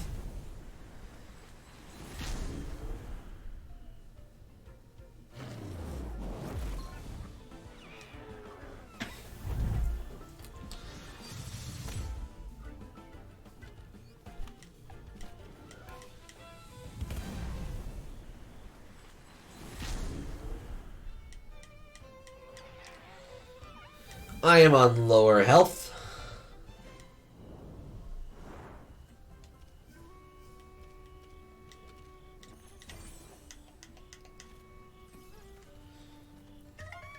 Sounds like a kindly hacker, then.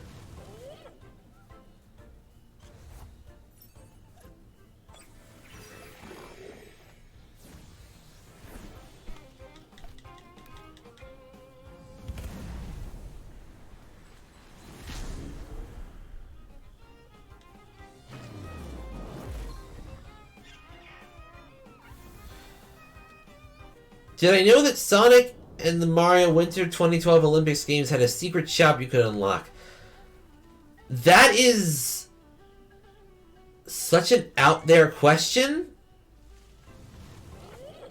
First off, I've never even played any of the Mario and Sonic the Olympic games at all.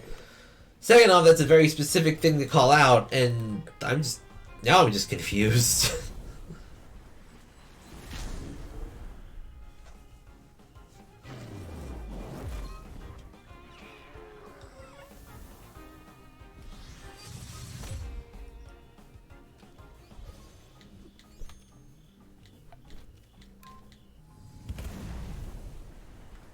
Great.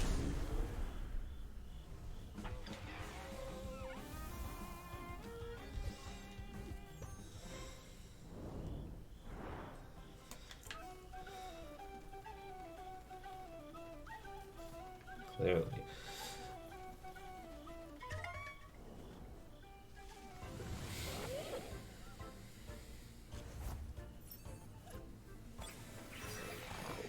Fair enough, I suppose.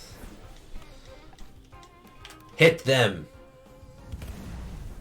Smack them. With fire. Please stop attacking the rabbit. Thank you.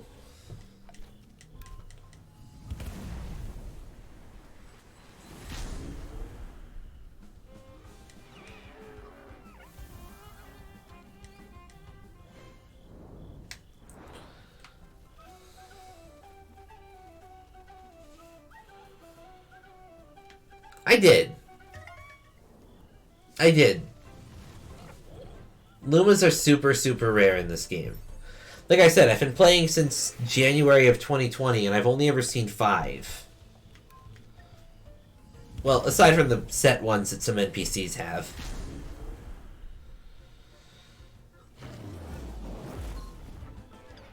This is really supposed to just be a chill stream of me just essentially doing back-end work.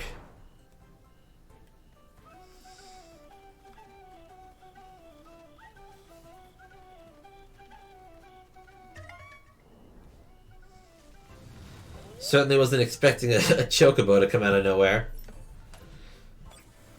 I'll be honest, my luck with radars is kind of lackluster, so I wasn't exactly expecting the world.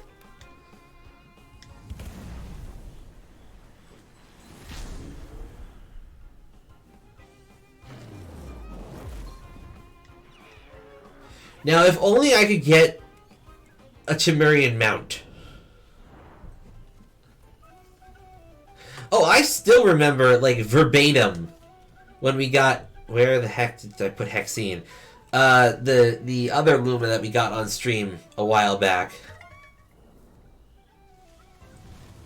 It's probably still in the PC. I don't need her right now.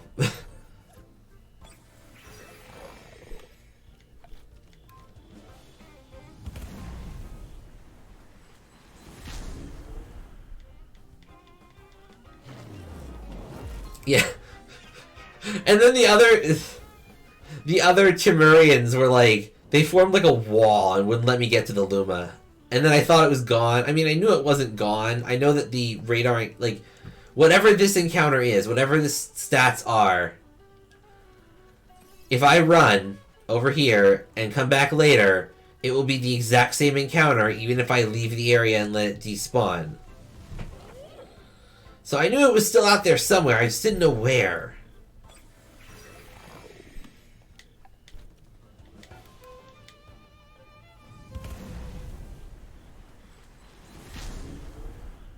Wonk. Thunk.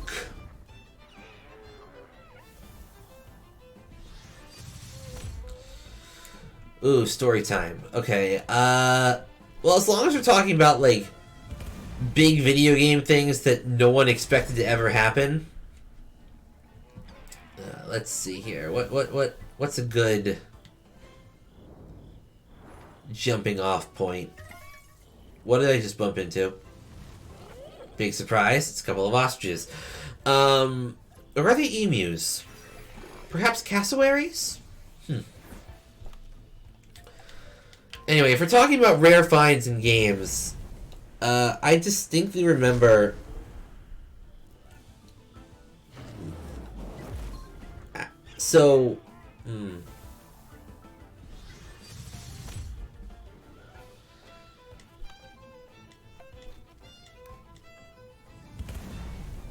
Did I ever tell you guys about the time I got suplexed at college?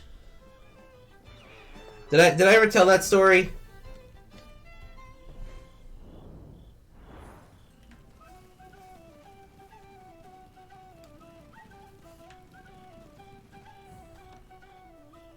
Or like...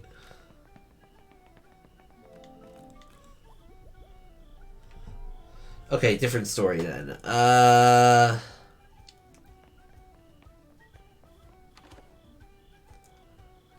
Did I ever tell you about the dog we found on the side of the road that loved me?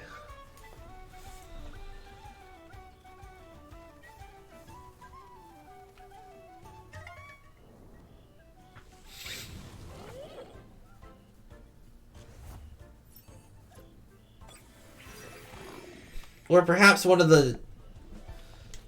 Okay, let me tell you a completely different one then. So I was thinking about... one of my coworkers at work... Actually, one of the higher ups. Okay, craziest gaming memory.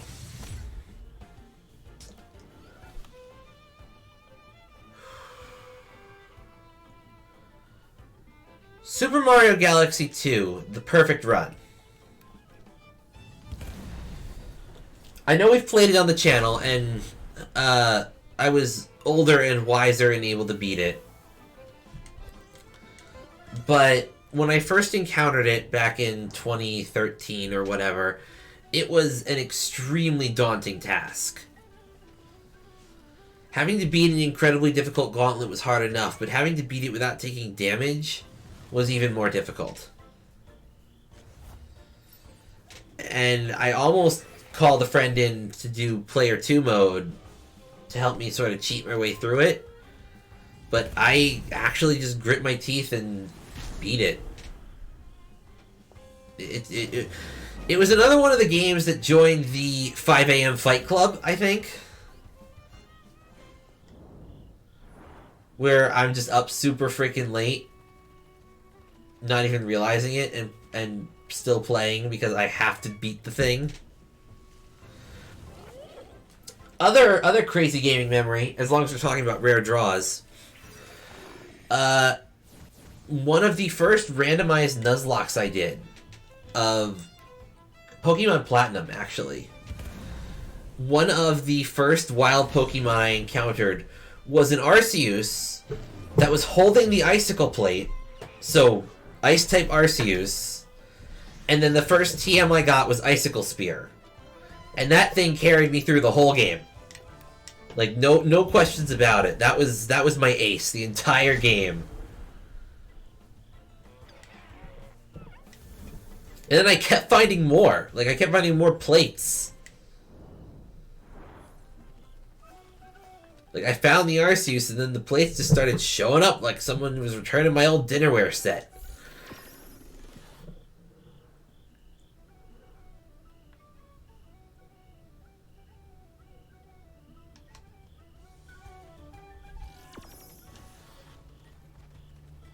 Yeah, for the right roll, for it to be the first encounter, for it to be an Arceus at all was one thing. For it to be holding one of its specific items out of every possible item it could have held was another. And then for it to be the first encounter. Granted, I quick saved so I could catch it because I really wanted it, but like... So this one's gone. I have so many anti-hairs.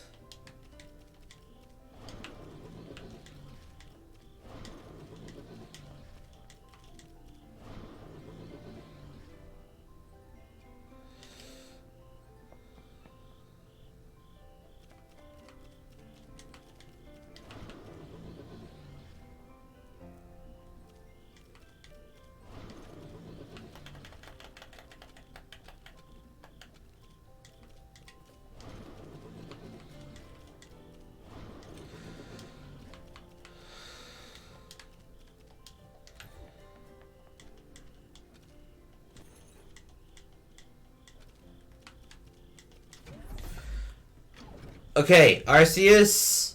Oh, Temtem God. Please. Damn it!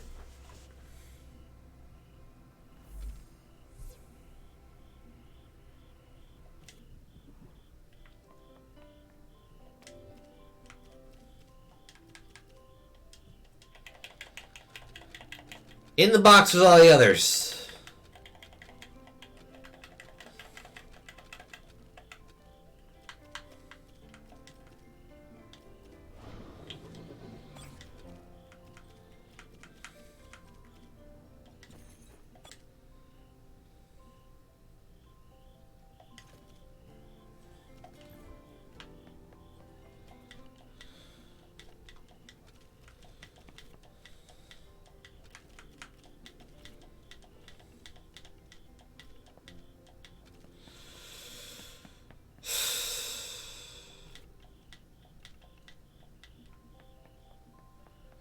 This is the last one.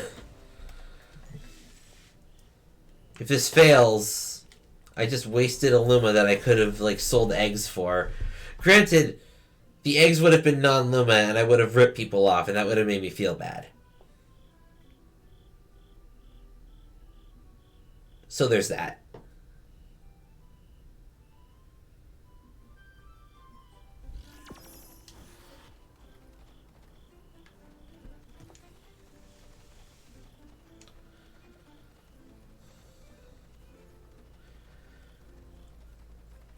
I would, like, if somebody actually was playing Temtem, I would happily offer them a perfect Annie here, like the one I've bred, for the standard Annie here that sort of just you get in the storyline because it has like full fertility. So I could breed it again and try again. Hello. Well, they don't have to. You can say no bid, buyout only, or you could say bid only, no buyout.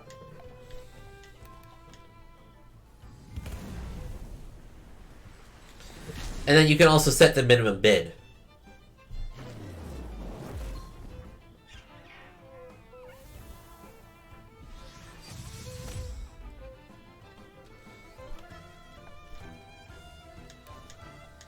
I might see what I can get for one of them. It's certainly not like I need them anymore. Their fertility is drained. I have a perfect already. So I don't need any of the others.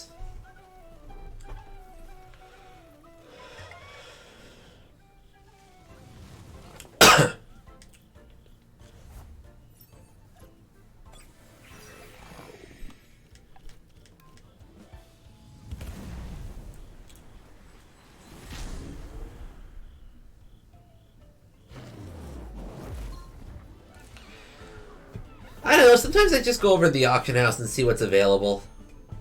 If I can snatch up something cheap, I'll try. I'll toss a... I've tossed a bid at a Luma egg that was cheap. Got it. Ended up losing out on not getting a Luma, so... Oops. There are some people who almost live in the auction house just trying to wheel and deal money to get better and better deals. Just spend their whole day just buying and selling Temtem like some sort of stock exchange. Ow.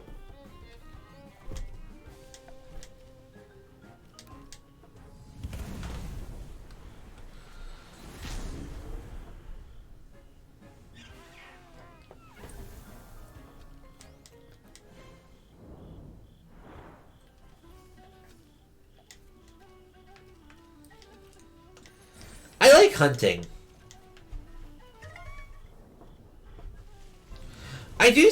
So, in multiplayer Minecraft servers that I play on, I do tend to become, like, this almost friendly hermit. I live alone because I fear raiding. And I help out new players. Or, like, if someone says, hey, does anyone know where I can get something, you know, this specific item, I'll be like, I can go get that for you. I got nothing better to do. Just, you know, appreciate me. Offer a sincere thank you. Karma will pay me back in due time.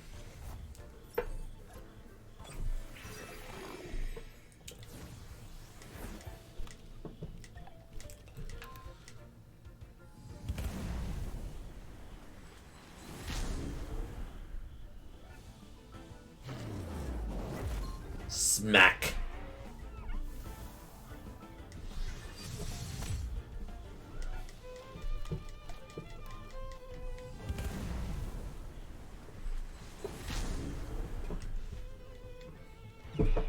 This is going so well, he said sarcastically.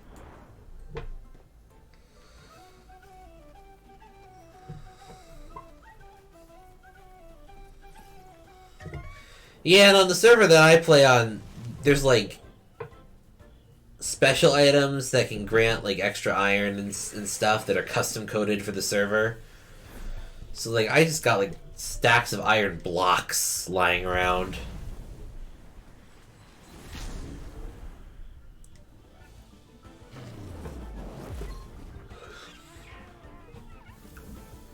And then occasionally some newbie tries to like warp over to me and rob me because I'm too generous. And then they realize that I'm wearing armor that gives me extra health, and then also that I am wearing armor that's invisible, so that they couldn't realize that I'm wearing armor, and I look undefended. And then I pull out the crossbow with triple shot that lights people on fire, and start shooting poison arrows. With rapid fire 4.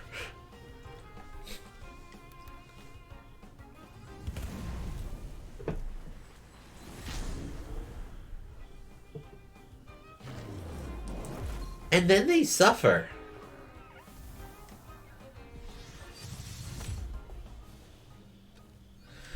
You have recommended bug snacks. I have responded in the past by saying that the idea of seeing the bugs replace the body parts of the villagers is extremely unnerving, and that I would not prefer to play it, but I would not be completely opposed to the idea if it was forced.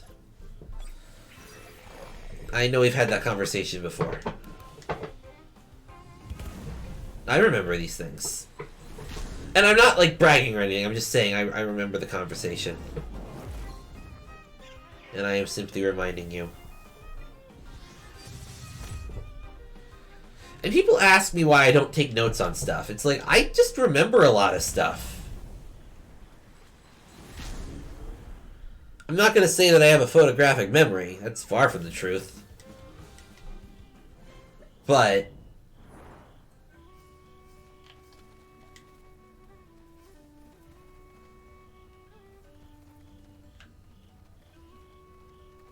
you know, at the same time,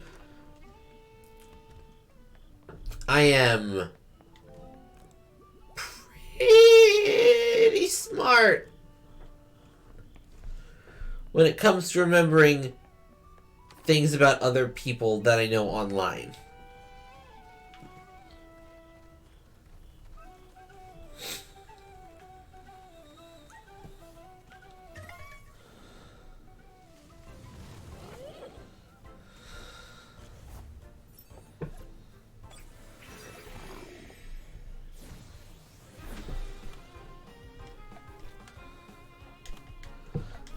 Like, heck, I still remember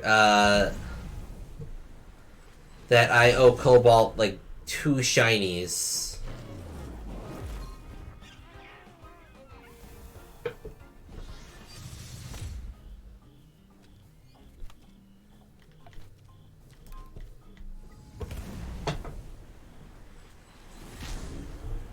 And I'm totally telling the truth on that.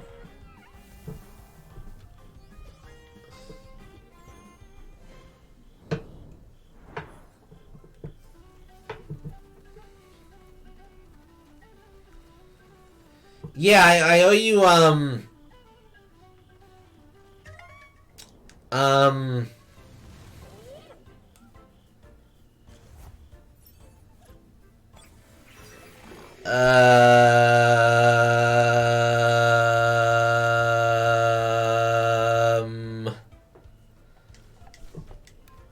up with something. I completely forgot which 2 shinies I owe you, so why don't you just tell me and I'll go get them?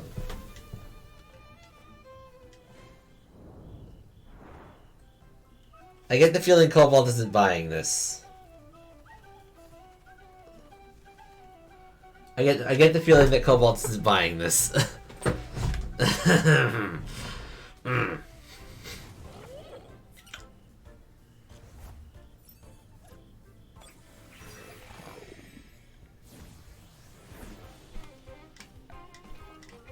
Damn it.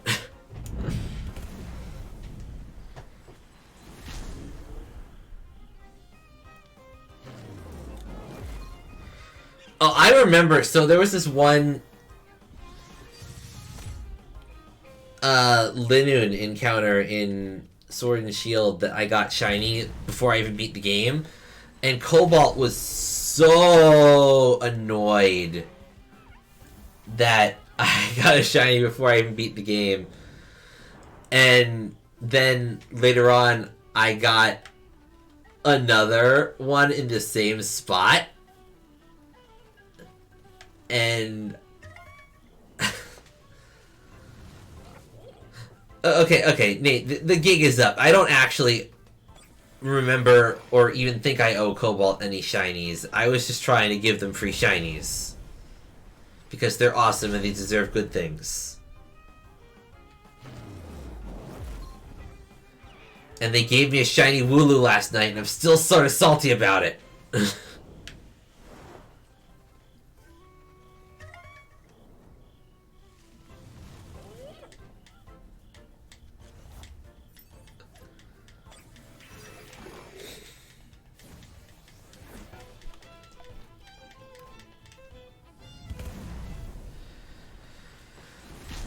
If I had to guess, I would probably say the closest one you got was Sneasel, because that's one of Cobalt's favorites. Houndoom is their absolute favorite shiny.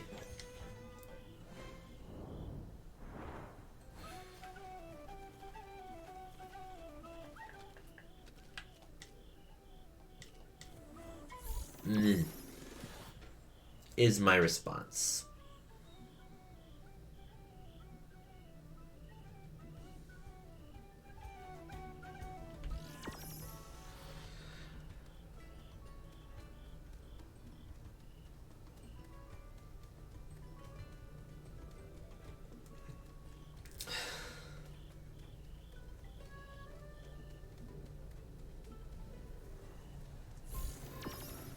Oh man, my heart's pounding.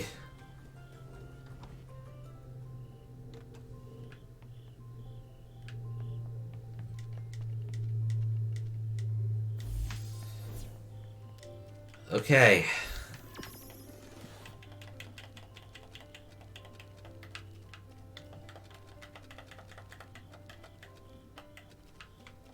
This is it. Meep Meep is out of fertility. No, I promised them a shiny Gyptonian Sneasel. When they gave me the alpha, but now they can just transfer it via home, I think, so it's not as special anymore. Anyway.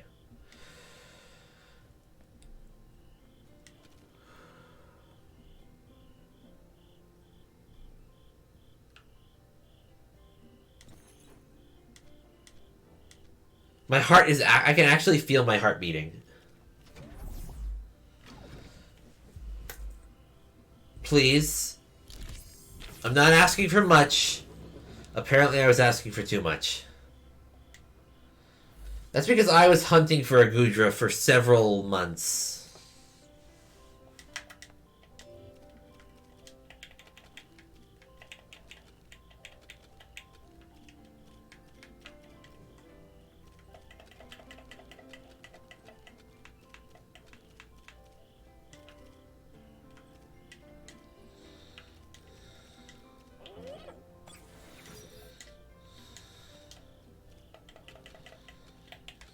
Oh well.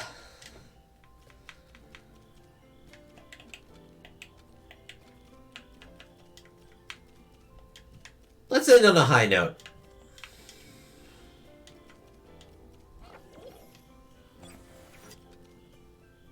Well, first off, energy drink for you because it's a training thing.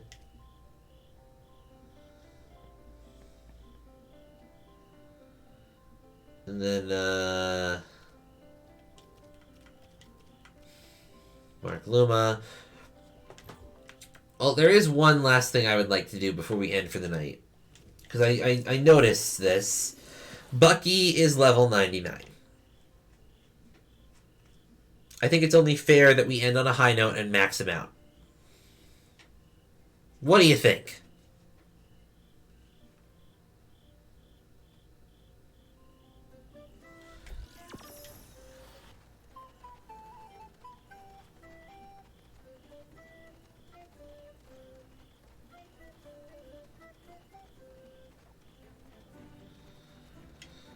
Also, let's just real quick, just look at this beautiful bird!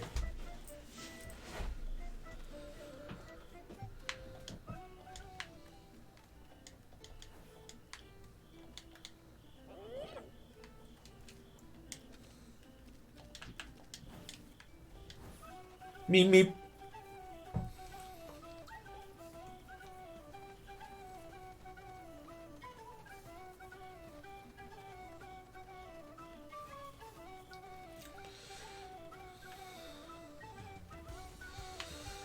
Well, there goes one.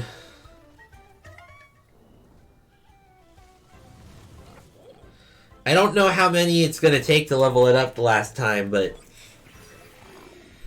we'll get it done. Probably won't take too long. I'm the kind of person that never uses rare candies. Oh, sorry, growth enhancers in this game.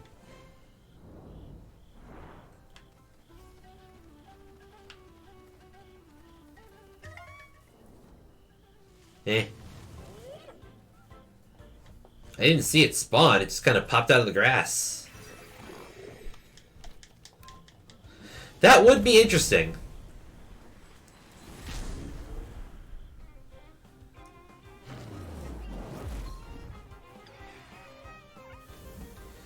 Probably would have...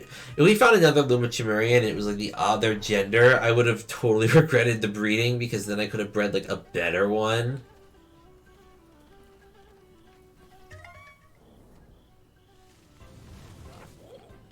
But this is fine.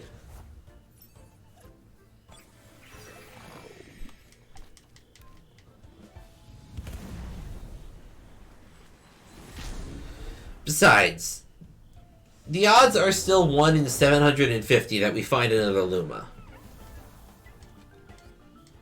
My luck isn't that good.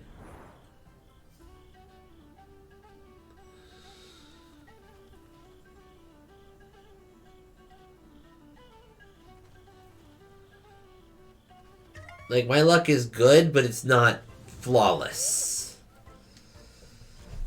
I'm taunting the game at the moment. If it's not obvious, I am heavily taunting the game to give me what I want. Actually, the odds apparently get lowered, so that the base odds are now 1 in 7,500, so I've been told.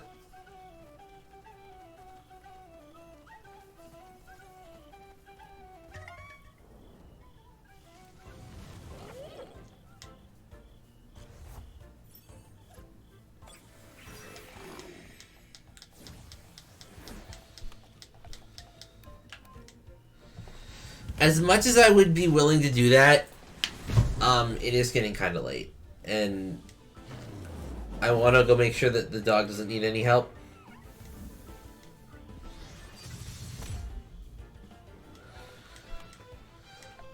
Let me text Mom and see that if she needs any help.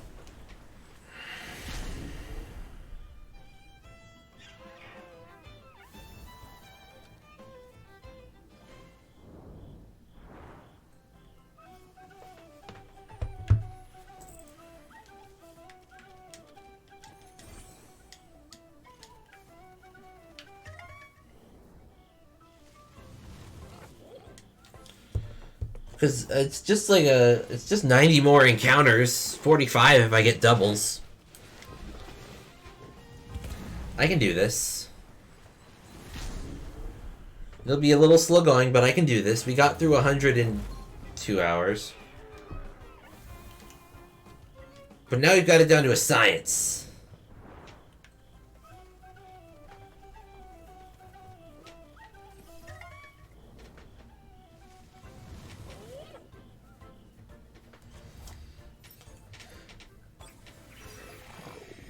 And apparently, Mom does not need any help with the puppy, so I am free to continue. Let's keep going. If that's cool with everyone. I'm chill with it. I'm down to clown with this. Besides, I can't do anything else in the game really until I finish this radar. I can go to other areas, but like if I want to do anything in this immediate vicinity, the radar is still going to be active, and I would run the risk of breaking it. So it's best to just do this all in one lump.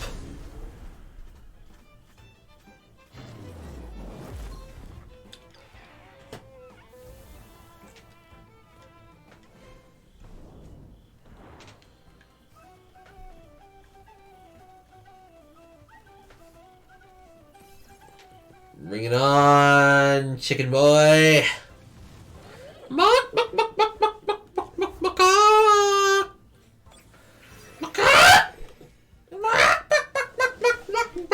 I am starting to lose my brain.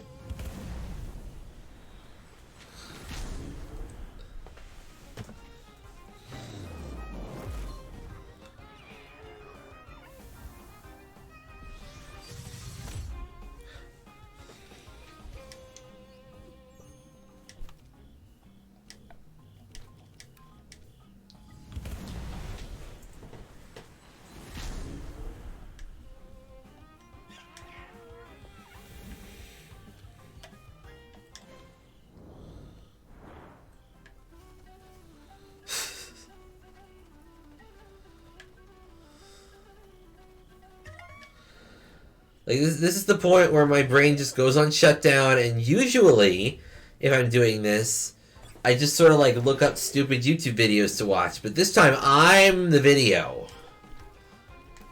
It's like I gotta be entertaining now.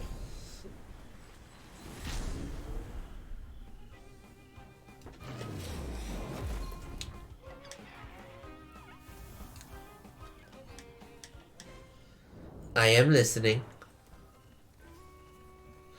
What is my favorite Pokemon? Ooh, probably if I had to pick one, I would say Swampert. Just because he's been sort of by my side forever. But like, there are so many different options.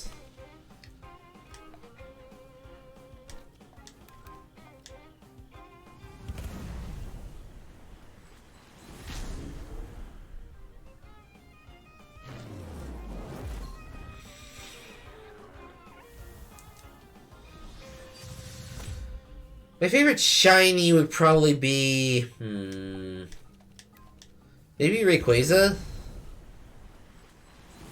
Shiny Rayquaza is really cool.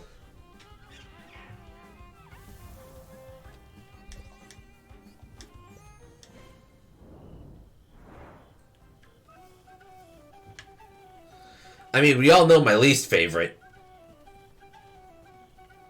Looks out the window at the moon. Just like... Hey, Moon!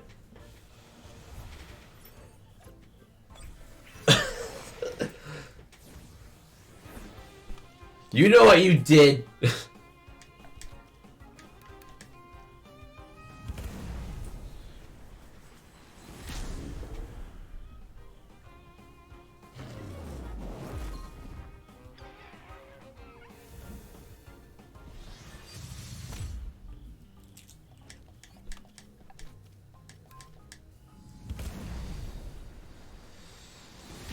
Huh.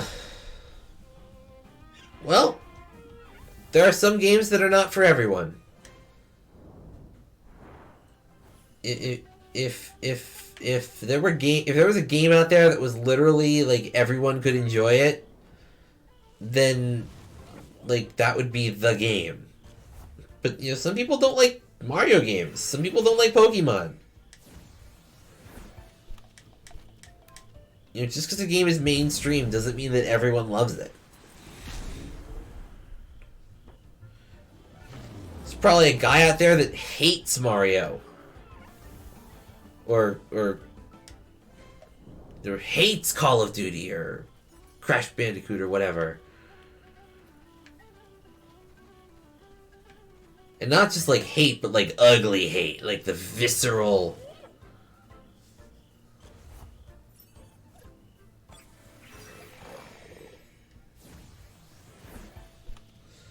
Oh god, the coffee guy. Yeah, that was always a problem. That was... You were supposed to go to a different town first. He gets his coffee later in the story and lets you through. It was a progression blocker. Actually, you get the coffee to give to him later.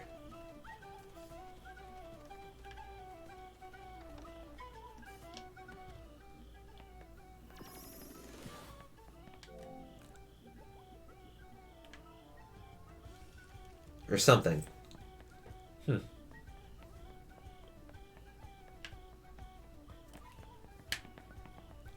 Anyway.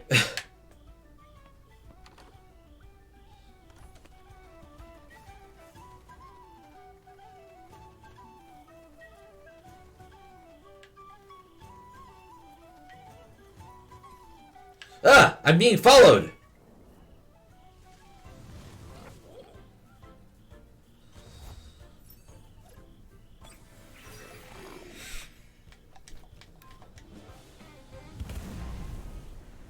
Well, at least you didn't run into anime, Brock. He uses puns. Like, exclusively.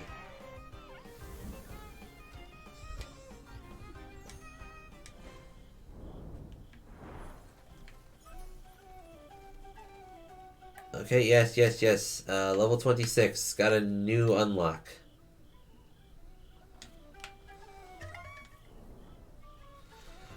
And I thought that was the Tamer's Timurian. It sounds like the opening of Pokemon's first generation, but at the same time, like...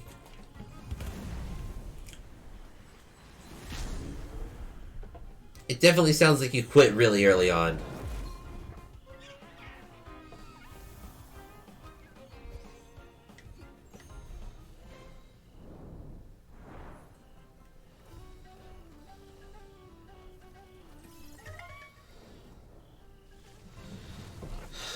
I really hope that I never really start to lose my memory. I have a good memory and I take it for granted. You're probably talking about Leaf Green version. But like, I take my memory for granted that I just remember shit. I'm gonna be 26 next week. Oh, it might have been Emerald then. It was either Emerald or Leaf Green. Probably Emerald. It's like... I'm getting old. I mean, I know that I'm still, you know, comparatively young. But like, what have I done with my life? I so desperately want...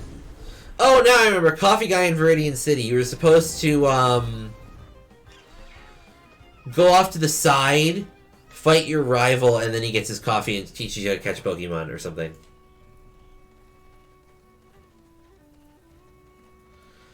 But, like, you know, I'm not getting any younger, and I fear death.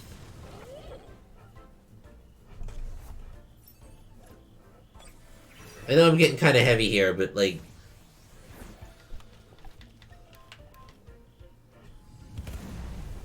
Like, what have I done with my life?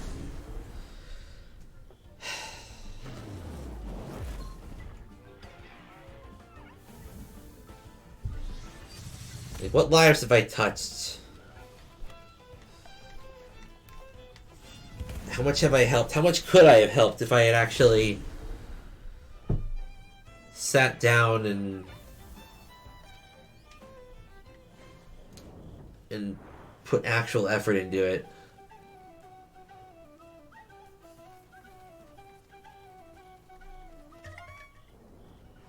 Also, I looked into ACX last night, which was like... ACX is like the voice acting side of Audible and audiobooks.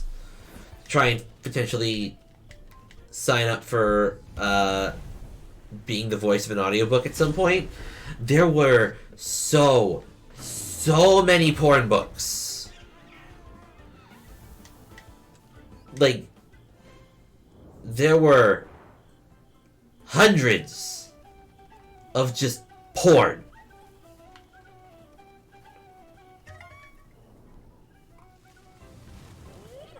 And it's like,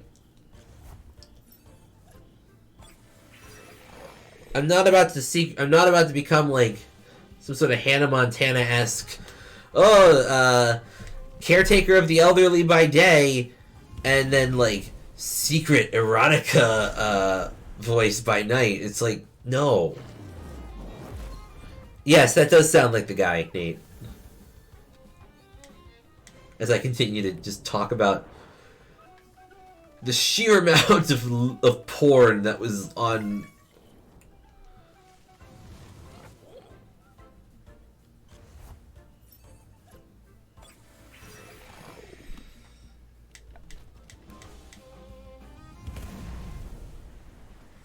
Yes, Nate, Pikachu is indeed found in the forest, but not in yellow version. In yellow version, you only get the Pikachu you're given at the start of the game.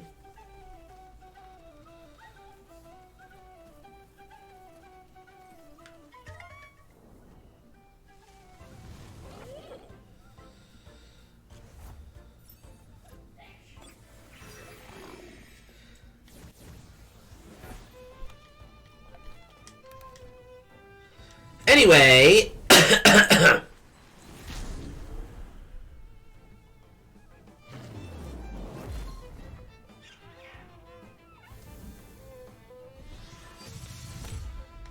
maybe give it another try? You're older, you're smarter.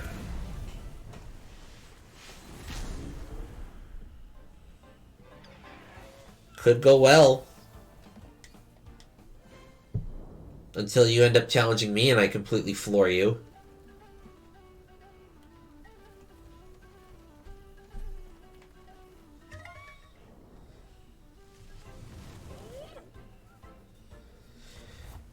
I think you derped around so long in that game that it actually broke any potential like you have of the franchise.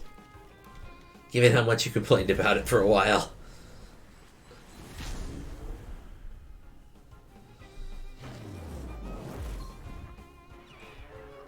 And everyone spells... I swear, I get Mandela effect so hard on Dusk Noir because I swear it's Duskinor. It's Duskinor. Duskinor. Duskinor. And it's wrong. And I hate that. It's like everyone else is right and I'm wrong and I can't stop thinking about it. It's like, it's Duskinor. I don't know, it's been a while since I played that game.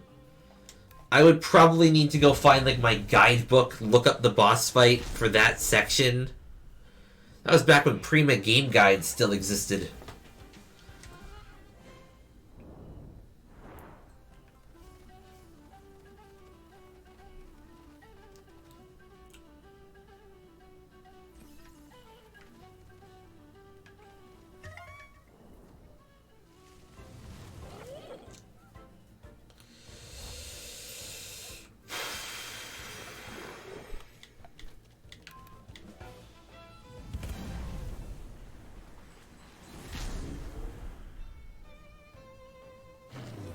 Smack. Man, it is really good these nature crystal types are 4 times weak to fire. Otherwise, I might actually have to be here for a few minutes fighting these things. Lol, imagine a fight having to take more than 2 turns.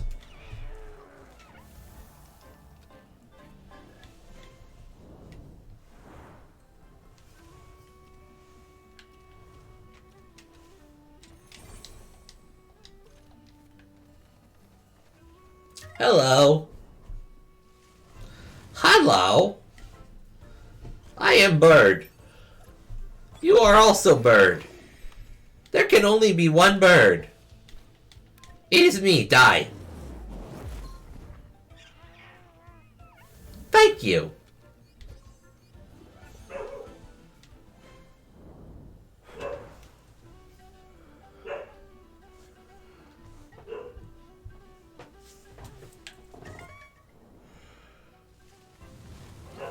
Hello, birds. I am also bird. Okay. Any animators out there that see this, can we get Chimerian doing the "Let me smash"?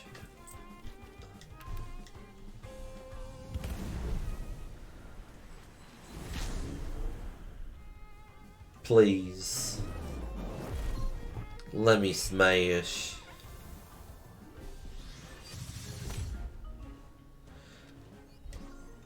You probably weren't using items. Like, you need to throw a stun seed point blank range and freeze Dusk Noir in place. And then when he's petrified, he can't attack, and you can take out the small fry until you single him out.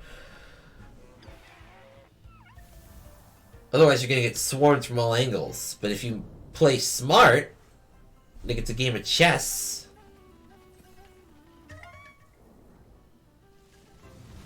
Paralyze one, petrify the other, put the third guy to sleep, and then you got 2 Sableye to worry about instead of 4. Heal in between turns when you can. And then when you finally do get the guy knocked down, it's just Dusk Noir still frozen there, petrified from the stun seed. You take a moment and you heal up, because he can't move. You heal, you get behind him, you get into an optimal position, and you start launching attacks. You use chain attacks, because chain attacks mean that you can attack multiple times in a row. Maybe even throw him a hunger belt so that his attacks only deal 1 damage.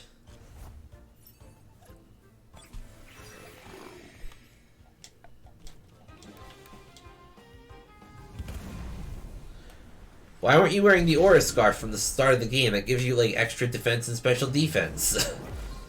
Like, a lot of things to specifically do. Ow. Please stop smacking me with your beak.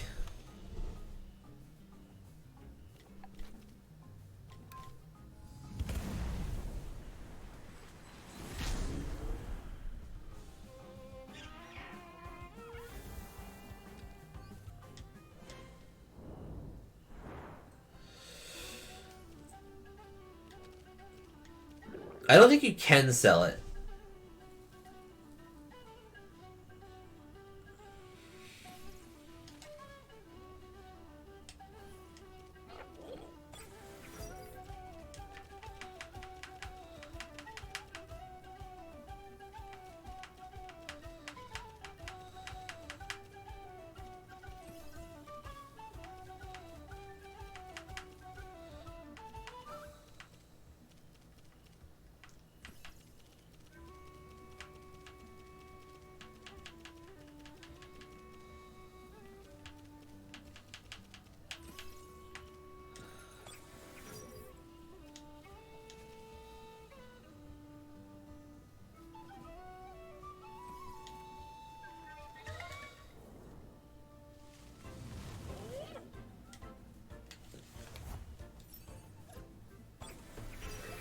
Yeah, Mobile Scarf was good if you knew how to use it properly.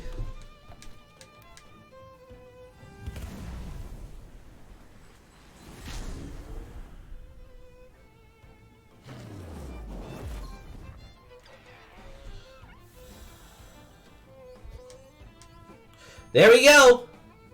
Level 100. One last battle for the road.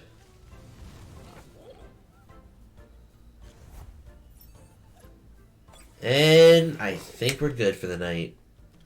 I hope you all have a fantastic evening, and I will see you all tomorrow, where we probably finish Pac-Man World. So until then, this is Fearless Falcon signing off. See you later, folks. I'm the only bird around here. Well, me and the shiny one.